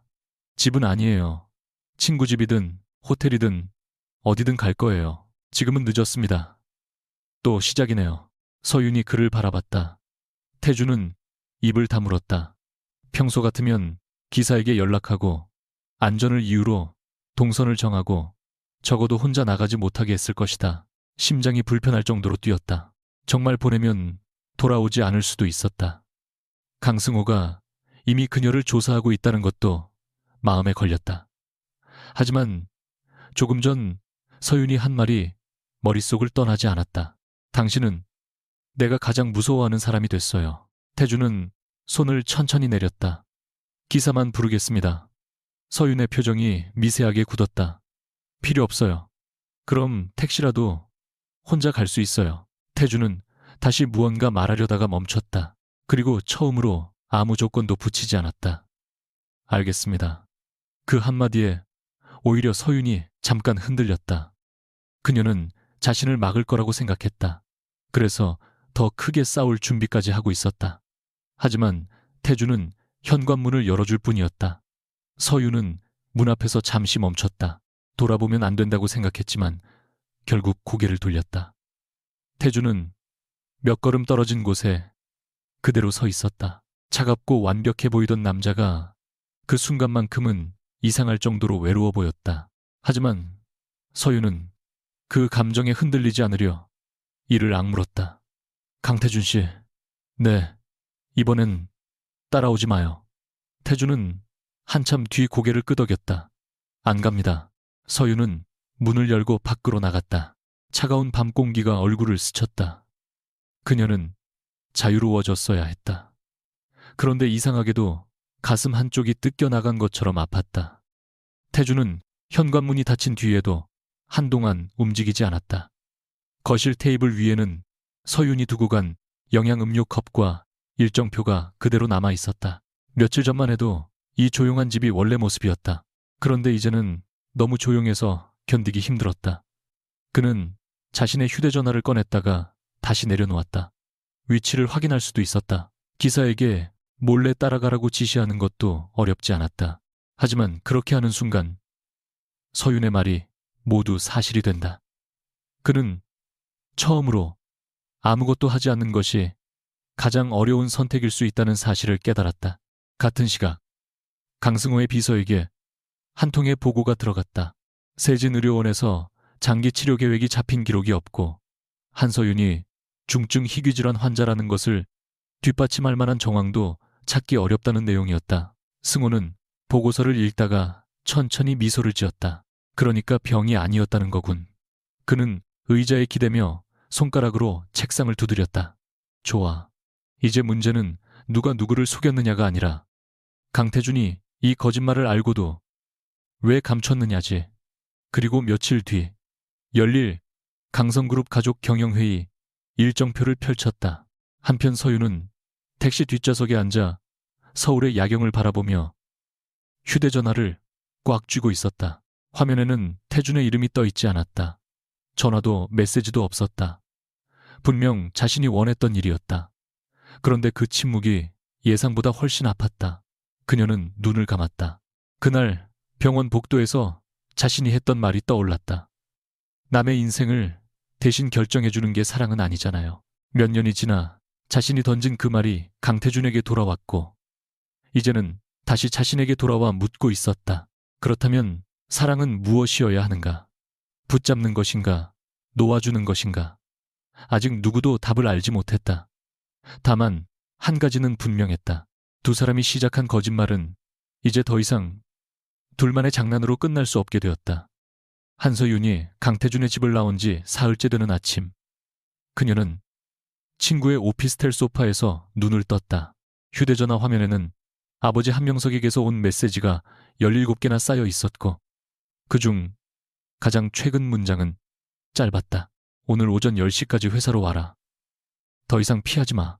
예전 같으면 서윤은 전원을 꺼버렸을 것이다. 연락을 피하고 시간을 벌고 또 다른 이유를 만들어 자신이 감당해야 할 대화를 최대한 뒤로 미뤘을 것이다. 하지만 이번에는 그러고 싶지 않았다. 강태준에게 화를 내며 자신이 직접 했던 말이 자꾸 돌아왔다. 거짓말한 건 내가 잘못했다고. 그렇다면 가장 먼저 그 말을 해야 할 사람은 태준이 아니라 아버지였다. 서윤은 샤워를 하고 검은 바지를 입은 뒤 거울 앞에 섰다. 창백한 피부를 연출하기 위해 쓰던 메이크업도 하지 않았다. 일부러 기침을 하지도 않았고 걸음을 느리게 만들지도 않았다. 며칠 만에 처음으로 아무 역할도 하지 않는 얼굴이었다. 친구가 걱정스러운 표정으로 물었다. 진짜 혼자 가도 돼. 서윤은 가방을 들며 고개를 끄덕였다. 혼자 가야 돼. 내가 만든 일이니까. 회사로 향하는 택시 안에서 아버지에게 전화가 왔다. 서윤은 이번에는 받았다. 명석의 목소리는 시작부터 날카로웠다. 도대체 네가 무슨 짓을 했는지 알고 있니? 강성 쪽에서 난리가 났어. 서윤은 눈을 감았다가 천천히 떴다. 알아요. 일단 회사로 와서 내가 시키는 대로 해. 병이 갑자기 호전됐다고 하든 오진이었다고 하든. 서윤은 처음으로 아버지 말을 잘랐다. 아니요. 이번에는 제가 말할게요. 제가 한 거짓말이니까 제가 설명할게요. 잠시 침묵이 흘렀다. 명석이 낮게 말했다. 네가 지금 감정적으로 행동할 때가 아니야. 서윤은 창밖을 바라봤다. 아버지는 늘 제가 선택하면 감정적이라고 했죠. 이번에는 틀려도 제 선택으로 틀릴게요. 같은 시간 여의도 강성그룹 본사에서는 평소 예정에 없던 가족 경영회의가 소집되고 있었다. 강승호가 먼저 회의실에 앉아 있었고 그의 앞에는 두꺼운 서류 봉투가 놓여 있었다. 강정호 회장과 몇몇 주요 가족 주주들이 자리를 잡자 승호는 기다렸다는 듯 자료를 펼쳤다. 오늘 이야기할 문제는 단순한 혼담이 아닙니다. 차기 경영권을 맡을 사람의 판단력에 관한 문제입니다. 태주는 회의실 끝자리에서 아무 표정 없이 그를 바라봤다. 승호는 세진의료원에 장기 치료 계획이 존재하지 않는다는 정황과 서윤이 중증 환자라는 증거가 확인되지 않았다는 내용을 차례로 내놓았다. 의료 기록 자체를 불법적으로 확보한 것은 아니었지만 주변 관계자와 일정 정보를 통해 충분히 의혹을 제기할 수 있게 정리한 자료였다. 승호는 마치 유감스럽다는 듯 말했다. 한서윤 씨가 병을 꾸며냈거나 아니면 강태준 전무가 사실을 알고도 집안에 숨긴 겁니다. 둘 중 어느 쪽이든 문제죠. 강 회장의 표정이 단단해졌다. 태준아, 설명해봐라. 태준은 한동안 말이 없었다. 그가 마음만 먹으면 이 회의를 다른 방향으로 돌릴 수도 있었다. 승호가 어디서 자료를 얻었는지 문제 삼고 의료정보 침해 가능성을 지적하며 오히려 숙부의 책임을 공격할 수도 있었다. 혹은 서윤의 상태에 대한 세부 설명을 비공개 사안으로 막아버릴 수도 있었다. 평소에 태준이라면 그렇게 했을 것이다. 상대보다 먼저 약점을 찾고 통제 가능한 문제로 바꾸고 마지막에는 자신의 방식으로 끝낸다. 하지만 이번에는 입을 열기 전 서윤의 얼굴이 떠올랐다. 당신은 내가 가장 무서워하는 사람이 됐어요. 태주는 손을 깍지 낀 채 낮게 말했다. 한서윤 씨는 아프지 않습니다. 회의실이 순식간에 조용해졌다. 승호의 입가에 승리를 확신하는 미소가 번졌다. 강 회장이 다시 물었다. 넌 언제 알았어? 태주는 피하지 않았다. 첫 검사 날 알았습니다. 이번에는 여기저기서 낮은 탄식이 터졌다. 승호가 바로 끼어들었다. 그런데도 집안에 알리지 않고 여자를 네 집에 들였다는 건가? 태주는 그를 바라봤다. 네. 짧은 한마디였다. 변명도 없었다. 그 시각 한명석의 회사 회의실에서도 다른 싸움이 시작되고 있었다. 명석은 딸을 보자마자 문을 잠그고 낮은 목소리로 말했다. 강성그룹에서 병이 가짜라는 얘기가 돌고 있어. 지금부터는 내가 시키는 대로 해야 한다. 서윤은 맞은편 의자에 앉았다. 어떻게 하실 건데요? 초기 검사에서 오진 가능성이 있었다고 해. 네가 실제로 이상 증상을 느꼈고 강성 쪽에서 과잉 대응한 것으로 정리하면 된다. 의료진도 구체적인 병명은 말한 적 없으니 그만하세요. 명석의 얼굴이 굳었다. 서윤은 손을 무릎 위에 올려놓고 최대한 침착하게 말했다. 제가 거짓말했어요. 병도 없었고 진단받은 적도 없어요. 결혼하기 싫어서 꾸며낸 거예요. 명석이 탁자를 세게 내리쳤다. 그걸 누가 모르니? 내가 지금 네 죄책감 달래주려고 이러는 줄 알아. 그러니까 더 이상 덮지 말자고요. 내 말 한마디면 회사 투자 계약이 날아갈 수도 있어. 그래서 저를 결혼시키려 했던 거잖아요. 명석은 숨을 거칠게 내쉬었다. 그게 뭐가 잘못이야. 회사가 살아야 직원도 살고 너도 사는 거야. 너 하나 조금 희생하면. 서윤은 그 말을 듣는 순간 어머니의 얼굴이 떠올랐다. 너 하나 조금 참으면 된다. 너 하나 희생하면 가족이 편해진다. 평생 어머니를 붙잡았던 문장이었다. 서윤은 천천히 자리에서 일어났다. 아버지는 아직도 모르네요. 엄마한테도 계속 그 말했죠. 명석의 표정이 굳었다. 지금 네 엄마 얘기가 왜 나와? 엄마가 떠나고 싶다고 했을 때도 가족을 위해 참으라고 했고 치료도 엄마가 싫다는데 아버지가 정했잖아요. 그리고 지금은 저한테 똑같이 하고 있어요. 나는 너희를 위해서. 아니요. 서윤의 목소리가 떨렸지만 이번에는 피하지 않았다. 아버지는 우리가 원하지 않는 선택까지 대신 해놓고 늘 우리를 위한 거라고 불렀어요. 명석은 아무 말도 하지 못했다. 서윤은 가방을 들었다. 이번 일은 제가 책임질게요. 회사까지 문제가 생기면 제가 할 수 있는 만큼 감당할게요. 하지만 제 인생까지 담보로 내놓지는 않을 거예요. 강성그룹 회의에서는 승호의 공격이 더욱 거세졌다. 태준이가 한서윤 씨의 거짓말을 알고도 숨겼다는 건 단순한 연애 문제가 아닙니다. 후계자가 개인적인 감정 때문에 가족과 주주를 기만한 겁니다. 강 회장은 태준을 향해 차갑게 물었다. 왜 그랬어? 태준은 잠시 손끝을 내려다봤다. 대답은 생각보다 단순했지만 입 밖에 내기가 어려웠다. 처음에는 거짓말을 인정하게 만들 생각이었습니다. 그래서 제가 통제하면 결국 본인이 말할 거라고 생각했습니다. 승호가 비웃었다. 그게 네가 말하는 경영 능력이냐? 여자 하나 잡아두고 심리전을 하는 게 평소 같으면 태준은 그 말을 절대 참지 않았을 것이다. 하지만 이번에는 고개를 들고 차분히 말했다. 아닙니다. 그건 제 잘못입니다. 회의실의 공기가 묘하게 흔들렸다. 공격할 틈을 기다리던 승호조차 잠깐 말을 멈췄다. 태준은 계속했다. 한서윤 씨가 거짓말한 것은 사실입니다. 하지만 제가 그 사실을 알고도 본인 의사와 상관없이 상황을 통제한 것도 사실입니다. 그걸 회사나 가족을 위한 판단이라고 포장할 생각은 없습니다. 강 회장의 눈빛이 날카로워졌다. 이틀, 그래서 결혼은 어떻게 할 생각이냐? 태준은 지체 없이 말했다. 혼담은 취소하겠습니다. 승호가 만족스럽게 등을 기대는 순간 태준이 말을 덧붙였다.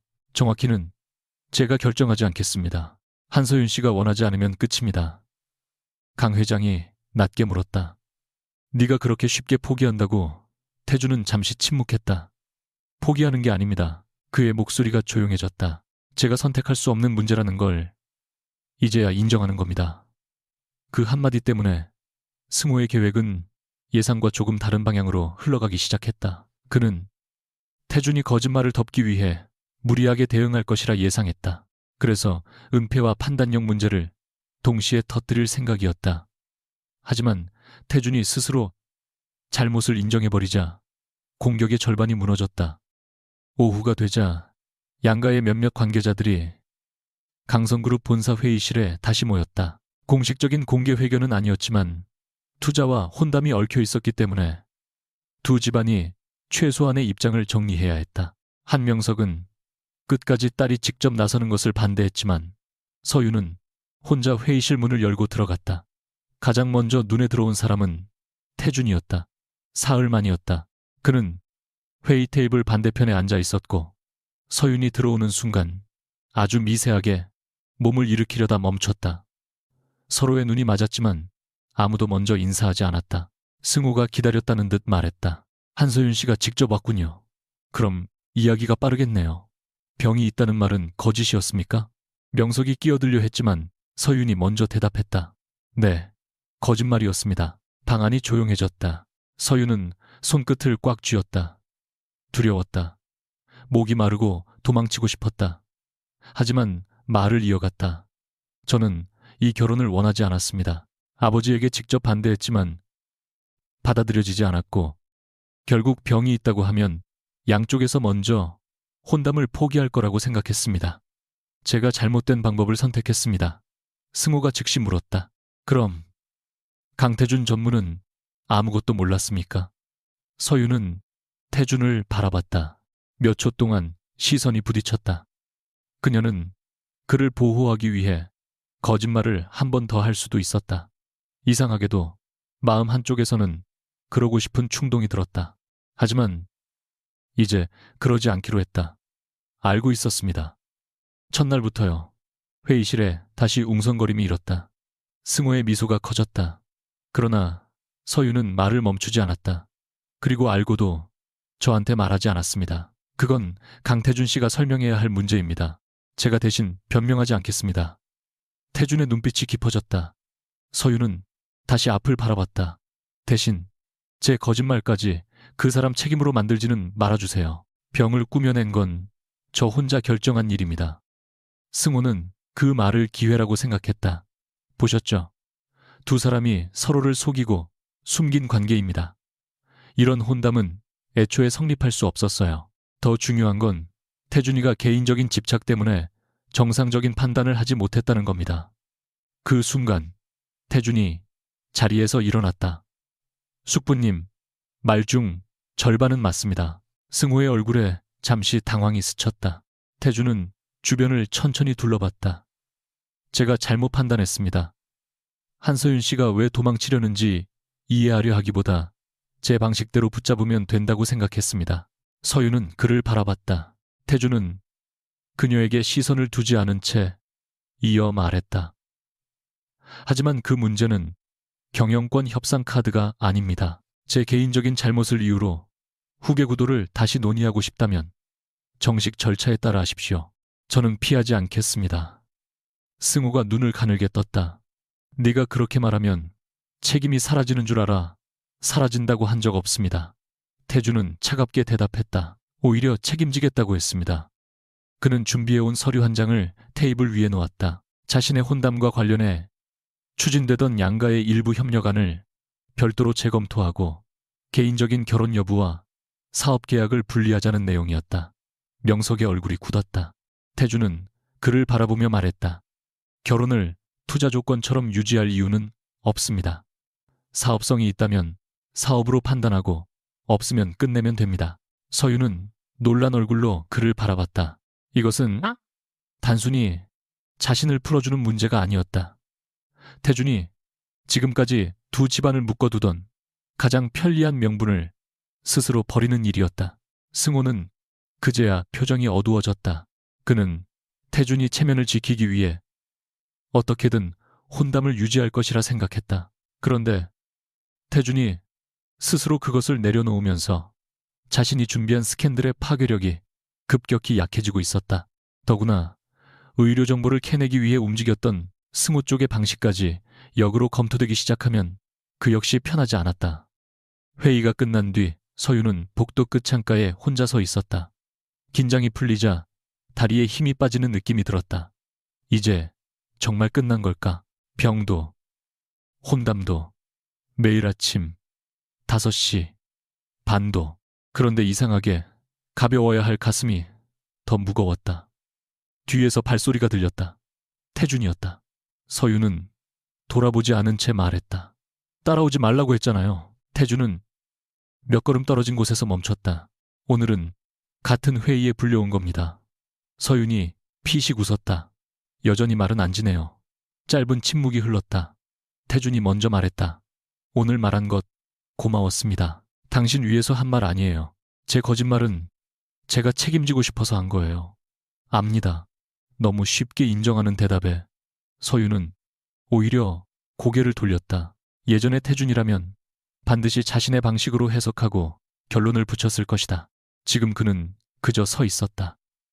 서윤이 물었다. 혼담, 진짜 취소할 거예요. 네. 집안에서 다시 압박해도 네. 제가 나중에 생각 바뀐다고 해도. 그 질문이 나온 순간 서윤 자신도 당황했다. 태준의 눈이 조금 흔들렸다. 그러나 그는 섣불리 다가오지 않았다. 그때는 다시 물어볼 겁니다. 뭘요? 당신이 진짜 원하는 건지. 서윤의 목이 잠겼다.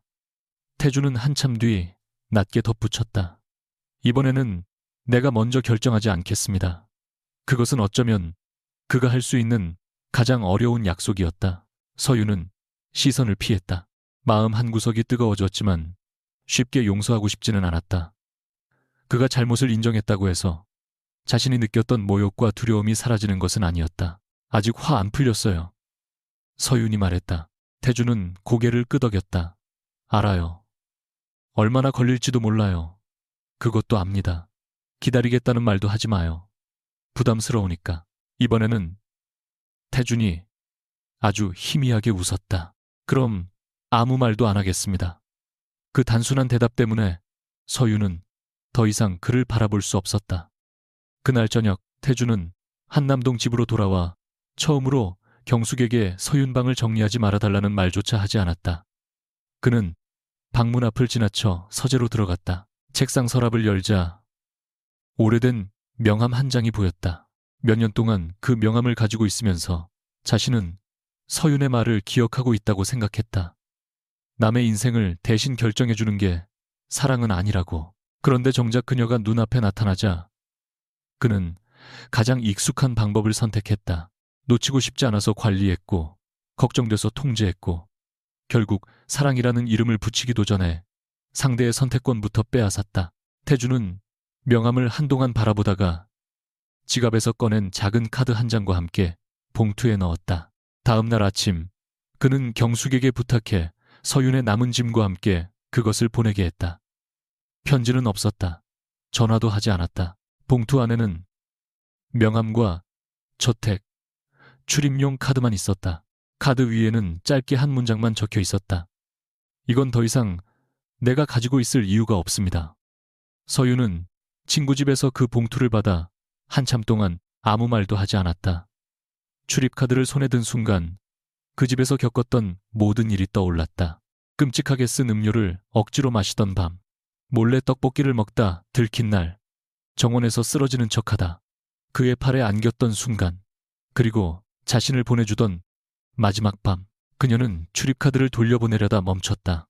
태주는 더 이상 문을 잠그지 않았다. 오히려 문을 여는 열쇠까지 돌려주고 있었다. 이제 들어갈지 말지는 정말 자신의 몫이었다. 며칠 뒤 강승호가 준비했던 공격은 예상만큼 큰 힘을 얻지 못했다. 혼담은 공식적으로 사업협력에서 분리됐고 태주는 자신의 판단 오류를 내부적으로 인정했다. 후계 논의가 완전히 끝난 것은 아니었지만 승호가 기대했던 것처럼 태준을 한 번에 끌어내릴 명분도 사라졌다. 오히려 승호가 의류진 주변 정보를 과도하게 조사한 과정이 문제로 지적되면서 그는 한동안 공격 수위를 낮출 수밖에 없었다. 그러나 서윤에게 그 결과는 더 이상 중요하지 않았다. 그녀는 아버지 집으로 돌아가지 않고 작은 원룸을 계약했다. 처음으로 가족의 일정과 관계없는 자기 공간이었다. 필요한 가구를 직접 고르고 냉장고를 채우고 아침에는 자신이 원하는 시간에 일어났다. 자유는 생각보다 거창하지 않았다. 누구의 허락도 없이 커피를 마실 수 있는 것. 전화를 받지 않아도 되지만 도망치기 위해서가 아니라 나중에 다시 걸겠다고 스스로 결정할 수 있는 것. 서유는 조금씩 그 차이를 배우고 있었다. 어느 날 아침 그녀는 습관처럼 5시 반에 눈을 떴다. 알람을 맞춘 적도 없는데 눈이 저절로 떠졌다. 서유는 침대에 누운 채 천장을 바라보다가 어이없다는 듯 웃었다. 진짜 사람 버릇 다 망쳐놨네. 그녀는 다시 자려다가 결국 운동복을 입고 밖으로 나갔다. 걷는 동안 휴대전화를 몇 번이나 확인했지만 태준에게서는 여전히 연락이 없었다. 그가 약속을 지키고 있다는 뜻이었다. 이상하게도 그 사실이 마음을 놓이게 하면서 동시에 아프게 했다. 서유는 한강 쪽으로 번지는 아침빛을 바라보다가 처음으로 스스로에게 솔직한 질문을 던졌다. 만약 강태준이 더 이상 자신을 붙잡지 않는다면 그래도 그에게 돌아가고 싶은가? 예전의 서윤이라면 그 질문에서도 도망쳤을 것이다. 하지만 이번에는 오래 생각한 뒤 아주 작게 대답했다. 모르겠어. 그리고 잠시 후 덧붙였다. 그래도 이제는 도망치지 않고 알아볼 거야. 한서윤이 혼자 살기 시작한 지 한 달이 지났다. 처음 며칠은 모든 것이 낯설었다. 아침에 누구도 문을 두드리지 않았고 냉장고 안의 음식에 금지 표시를 붙이는 사람도 없었다. 밤늦게 라면을 끓여 먹어도 잔소리를 들을 일이 없었고 커피를 하루 3잔 마셔도 아무도 컵을 빼앗지 않았다. 그렇게 원했던 자유였다. 그런데 이상하게도 서윤의 생활은 시간이 지날수록 태준의 집에서 지냈던 때와 조금씩 닮아갔다. 새벽 5시 반까지는 아니었지만 7시 전에 일어나 가볍게 걷기 시작했고 빈속에 커피부터 마시던 습관도 줄었다. 밤새 휴대전화를 붙잡고 있던 날이면 다음 날 스스로 피곤함을 느끼고 일찍 잠자리에 들었다. 누가 시켜서가 아니었다. 그래서 더 이상했다. 어느 토요일 아침 서윤은 한강공원을 걷다가 벤치에 앉아 운동화를 내려다봤다. 예전 같았으면 자신을 통제했던 생활 규칙을 전부 버리는 것이 자유라고 생각했을 것이다. 하지만 지금 그녀는 조금 다른 것을 이해하고 있었다. 자유란 누군가 시키는 것과 반대로 행동하는 게 아니었다. 무엇을 먹을지, 누구를 만날지, 어떤 시간에 일어날지를 스스로 결정하고 그 결과까지 감당하는 것이었다. 그 단순한 사실을 깨닫는데 꽤 오래 걸렸다. 휴대전화가 울렸다. 아버지였다. 서유는 화면을 한참 바라보다 전화를 받았다. 네, 아버지. 예전처럼 목소리가 굳지는 않았다. 명석은 잠시 침묵하다가 말했다. 오늘 저녁에 시간 있니? 서유는 곧바로 대답하지 않았다. 무슨 일인데요? 밥이나 먹자. 명령이 아니라 부탁처럼 들리는 말이었다. 서유는 잠시 생각한 뒤 말했다. 제가 장소 정할게요. 그리고 처음으로 아버지가 아무 반박 없이 그래 라고 대답했다. 그날 저녁 두 사람은 서윤이 골라둔 작은 한식당에서 만났다. 명석은 예전처럼 회사 이야기부터 꺼내지 않았다. 한참 동안 반찬만 만지작거리다가 어렵게 입을 열었다. 강성 쪽 투자는 결혼과 상관없이 다시 검토 중이다. 될 수도 있고 안 될 수도 있어. 서윤은 조용히 고개를 끄덕였다. 잘 됐네요. 잘 된 건지는 아직 모르지. 명석은 한숨을 쉬었다. 그래도 내 결혼을 조건으로 걸지는 않기로 했다. 서윤의 젓가락이 잠시 멈췄다. 아버지가 이런 말을 직접 하는 날이 올 거라고는 생각하지 못했다. 명석은 물잔을 바라보며 낮게 말했다. 내 엄마가 왜 그렇게 힘들어했는지 그때는 내가 인정하고 싶지 않았던 것 같다. 나는 가족을 지키려고 했다고 생각했어. 회사도 지키고 집도 지키고. 그는 씁쓸하게 웃었다.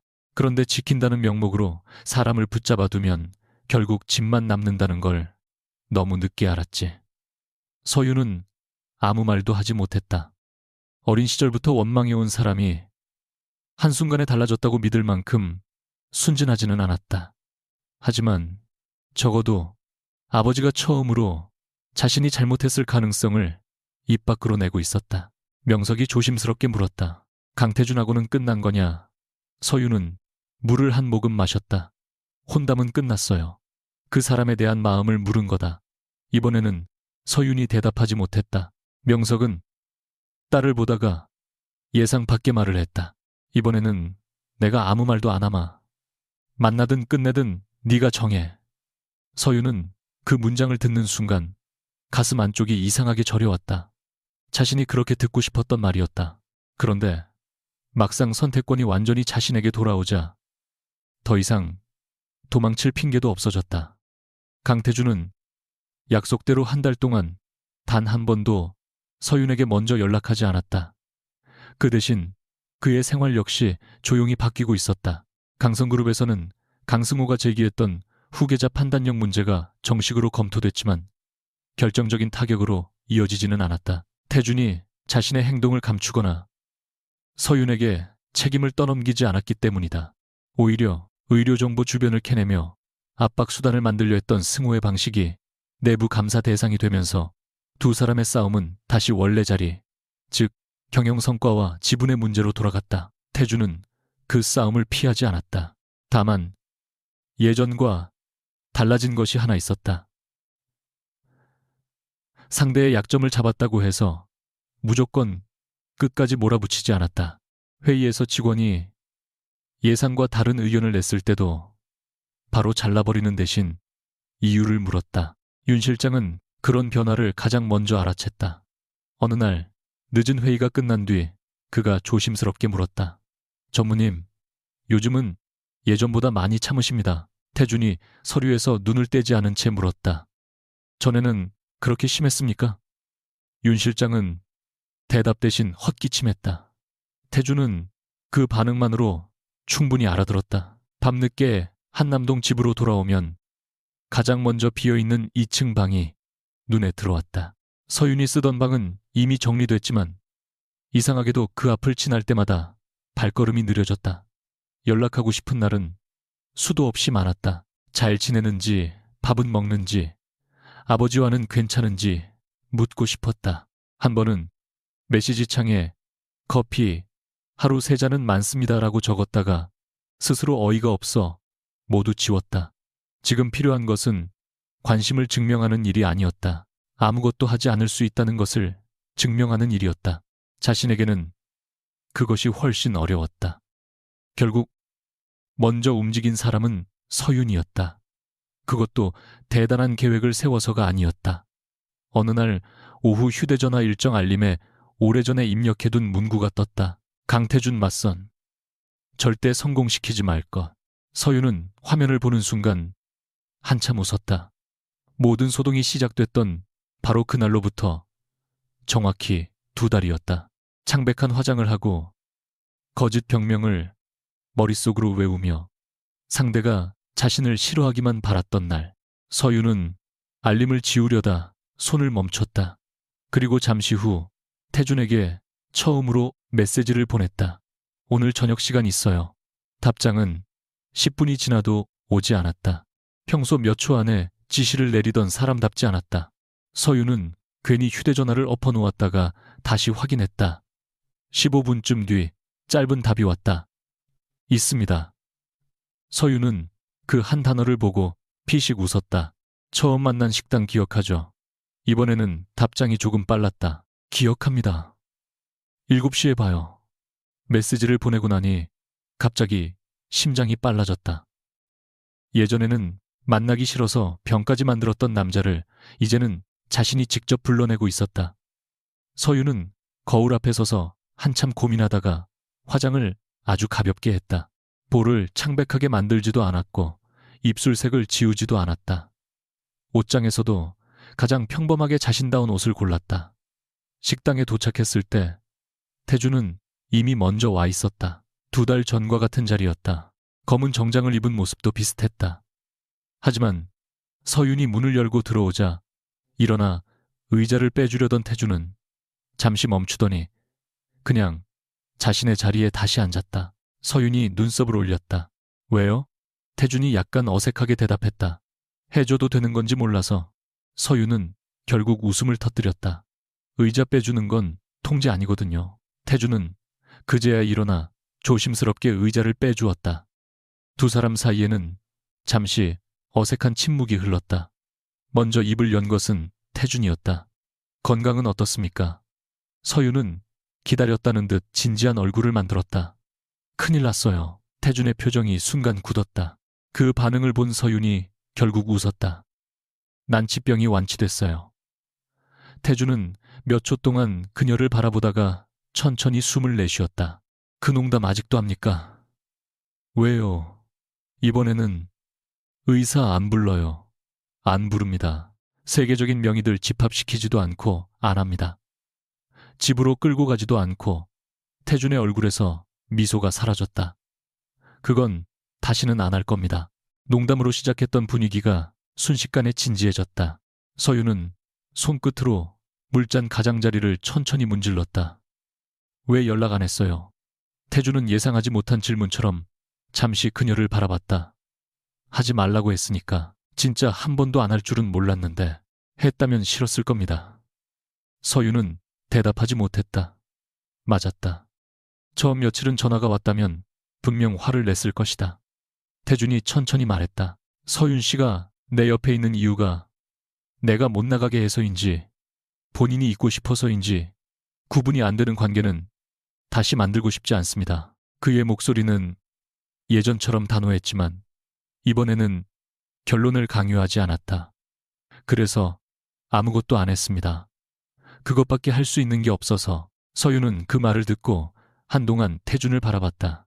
기다린다는 말조차 부담스럽다고 했던 자신의 말을 이 남자는 정말 지키고 있었다. 식사가 거의 끝날 무렵 서윤은 가방에서 작은 봉투 하나를 꺼냈다. 태준이 돌려보냈던 저택 출입카드였다. 카드를 본 순간 그의 시선이 굳었다. 서윤은 그것을 테이블 중앙에 놓았다. 이거 돌려주려고 가져왔어요. 태준의 손끝이 조금 굳었다. 그는 최대한 평온한 목소리로 대답했다. 알겠습니다. 카드를 집으려는 순간 서윤이 손가락으로 먼저 눌렀다. 아직 말 안 끝났는데. 태준이 그녀를 바라봤다. 서윤은 숨을 한번 크게 들이마셨다. 거짓병을 고백할 때보다 이상하게 더 긴장됐다. 예전에는 이 카드가 감옥 열쇠처럼 보였어요. 내가 원하지 않아도 그 집으로 돌아가야 할 것 같은. 그녀는 카드를 손끝으로 천천히 돌렸다. 그런데 당신이 이걸 돌려줬잖아요. 이제는 반대더라고요. 내가 들어가고 싶으면 들어갈 수 있고 싫으면 안 가도 되는 열쇠. 태준의 눈빛이 흔들렸다. 서윤은 피하지 않았다. 그래서 생각해봤어요. 아무도 나한테 결혼하라고 안 하고, 우리 아버지도 회사 얘기로 나를 압박하지 않고, 당신도 나를 붙잡지 않는다면, 그래도 내가 당신을 다시 만나고 싶은지. 긴 침묵이 흘렀다. 식당 안 다른 테이블에 작은 소음까지 유난히 크게 들렸다. 태준이 마침내 물었다. 결론은 났습니까? 서윤은 살짝 웃었다. 네. 태준의 눈에는 처음으로 긴장이 숨겨지지 않았다. 서윤은 그 모습을 조금 더 보고 싶다는 못된 생각이 들었지만 이번에는 일부러 돌려 말하지 않았다. 다시 만나보고 싶어요. 처음부터. 태준은 움직이지 않았다. 서윤이 눈썹을 찌푸렸다. 왜 아무 말도 안 해요? 확인하는 중입니다. 뭘요? 내가 잘못 들은 건 아닌지. 서윤이 피식 웃었다. 강태준 씨가 의외로 겁이 많네요. 당신 문제에서는 그런 것 같습니다. 태준은 잠시 후 진지한 얼굴로 물었다. 하지만 하나 확인하고 싶습니다. 다시 만난다는 게 예전 혼담을 되살린다는 뜻은 아니죠. 당연하죠. 서윤은 바로 대답했다. 결혼 얘기부터 하면 나갈 거예요. 알겠습니다. 집에 들어오라고 해도 나갈 거고. 안 합니다. 아침 5시 반에 전화하면 차단할 거예요. 태준의 입가가 조금 올라갔다. 7시는 됩니까? 그것도 싫어요. 그럼 언제 연락해야 합니까? 서윤은 잠시 생각하다가 말했다. 급한 일 아니면 제가 자고 있을 시간에는 하지 마요. 태준은 고개를 끄덕였다. 그리고 제가 싫다고 하면 이유를 캐내기 전에 일단 싫다는 말을 받아들여요. 이번에는 그가 조금 더 천천히 고개를 끄덕였다. 노력하겠습니다. 서윤이 눈을 가늘게 떴다. 왜 확답 안 해요? 태준은 솔직하게 말했다. 내가 하루아침에 완전히 다른 사람이 됐다고 말하면 그게 더 거짓말일 테니까. 예상 밖의 대답에 서윤은 입을 다물었다. 태준은 계속했다. 아마 또 통제하려 들 때가 있을 겁니다. 걱정된다는 이유로 선을 넘을 수도 있고 그때는 말해주세요. 말하면 들어요. 듣는 연습을 하겠습니다. 서윤은 그 문장을 듣고 천천히 웃었다. 완벽하게 바뀌었다고 말하는 것보다 훨씬 믿을만했다. 그녀 역시 마찬가지였다. 나도 하나 약속할게요. 태준이 바라봤다. 도망가고 싶으면 적어도 왜 도망가는지는 말할게요. 또 병 같은 거 만들지 않고. 태준이 처음으로 소리내어 웃었다. 그건 정말 부탁드립니다. 서윤도 따라 웃었다. 두 사람에게 필요한 것은 영원히 실수하지 않겠다는 약속이 아니라 실수했을 때 더 이상 예전 방식으로 숨지 않겠다는 약속이었다. 그날 이후 두 사람은 정말로 다시 연애를 시작했다. 놀라울 정도로 평범하게. 태준은 서윤의 회사 근처로 찾아와 저녁을 먹자고 물었고 서윤이 바쁘다고 하면 이유를 따지지 않고 다음 날을 제안했다. 처음에는 그 짧은 대답 하나를 보내는데도 태준에게 상당한 인내가 필요했다. 반대로 서윤 역시 불편한 일이 생길 때 연락을 끊어버리는 습관을 고치려고 노력했다. 어느 날 태준이 회의 때문에 약속 시간에 1시간 늦었을 때 예전의 서윤이라면 휴대전화를 꺼버리고 집으로 가버렸을 것이다. 이번에는 기다리는 거 싫으니까 앞으로 늦으면 미리 말해요. 라고 정확히 보냈다. 태준은 10초 뒤 미안합니다. 다음부터 그러겠습니다. 라고 답했다. 서윤은 그 메시지를 한참 바라보다가 스스로 웃었다. 둘의 관계가 특별해진 것은 거대한 이벤트 때문이 아니었다. 태준은 더 이상 헬리콥터를 띄우듯 사람을 움직여 문제를 해결하려 하지 않았고 서윤은 작은 갈등 하나 피하려고 거대한 거짓말을 만들지 않았다. 어느 날 서윤이 감기에 걸렸을 때는 가장 큰 시험이 찾아왔다. 그녀가 전화로 열이 조금 나는 것 같아 라고 말하자 태준은 10초 가까이 침묵했다. 서윤이 먼저 물었다. 지금 의사 몇 명 부르고 있어요. 태준은 이를 악문 듯 대답했다. 아무도 안 부르고 있습니다. 집으로 오라고 하고 싶죠? 많이. 그래도 약 먹었습니까? 응. 병원 갈 정도면 말해줘요. 서윤은 웃었다. 많이 늘었네요. 잠시 후 태준이 진지하게 말했다. 사실 차는 이미 탔습니다. 강태준, 죽 사다 주고 문 앞에 놓고 갈 겁니다. 서윤은 한참 웃다가 결국 말했다. 들어와도 돼요. 이번에는 자신이 허락한 방문이었다.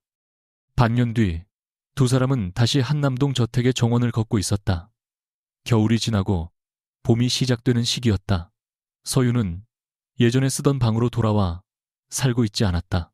여전히 자신의 집이 있었고 필요할 때만 이곳에 왔다. 태준도 한 번도 합가를 요구하지 않았다. 그런데 그날 산책을 하던 중 서윤이 먼저 물었다. 그런데 우리 언제까지 이렇게 연애만 해요? 태준의 걸음이 멈췄다. 평소 어떤 경영 문제 앞에서도 당황하지 않는 남자가 아주 분명하게 당황했다. 무슨 뜻입니까? 서윤은 일부러 태연하게 말했다. 그냥 궁금해서요. 결혼 생각은 아예 없나 해서. 태준은 그녀를 한참 바라봤다. 있습니다. 언제부터 처음부터. 서윤이 어이없다는 듯 웃었다. 그건 너무 무섭잖아요. 그래서 말 안 했습니다. 태준은 잠시 침묵한 뒤 조심스럽게 물었다. 지금 물어봐도 됩니까? 서윤은 그 질문 하나에 가슴이 뜨거워졌다. 예전에 그는 허락을 구하지 않았다. 자신의 판단이 맞다고 생각하면 먼저 결정했다. 지금은 가장 원하는 것을 앞에 두고도 그녀의 대답을 기다리고 있었다. 서윤은 장난스럽게 말했다. 뭘 물어보는데요? 태준이 그녀를 똑바로 바라봤다. 나랑 결혼할 생각이 있는지. 화려한 반지도 가족들이 모인 자리도 준비된 이벤트도 없었다. 정원 한가운데에서 평범한 목소리로 건넨 질문이었다. 서윤은 일부러 한참 고민하는 척했다. 태준의 얼굴이 점점 긴장되는 것을 확인한 뒤에야 웃으며 말했다. 조건이 있어요. 말해요. 아프다고 해도 가두지 않기. 네. 싸우다가 제가 나간다고 해도 사람 붙여서 따라오지 않기. 네. 내 선택을 대신 결정하지 않기. 태준은 이번에는 즉시 대답하지 않았다. 대신 그녀의 손을 천천히 잡으며 말했다. 그건 평생 노력하겠습니다.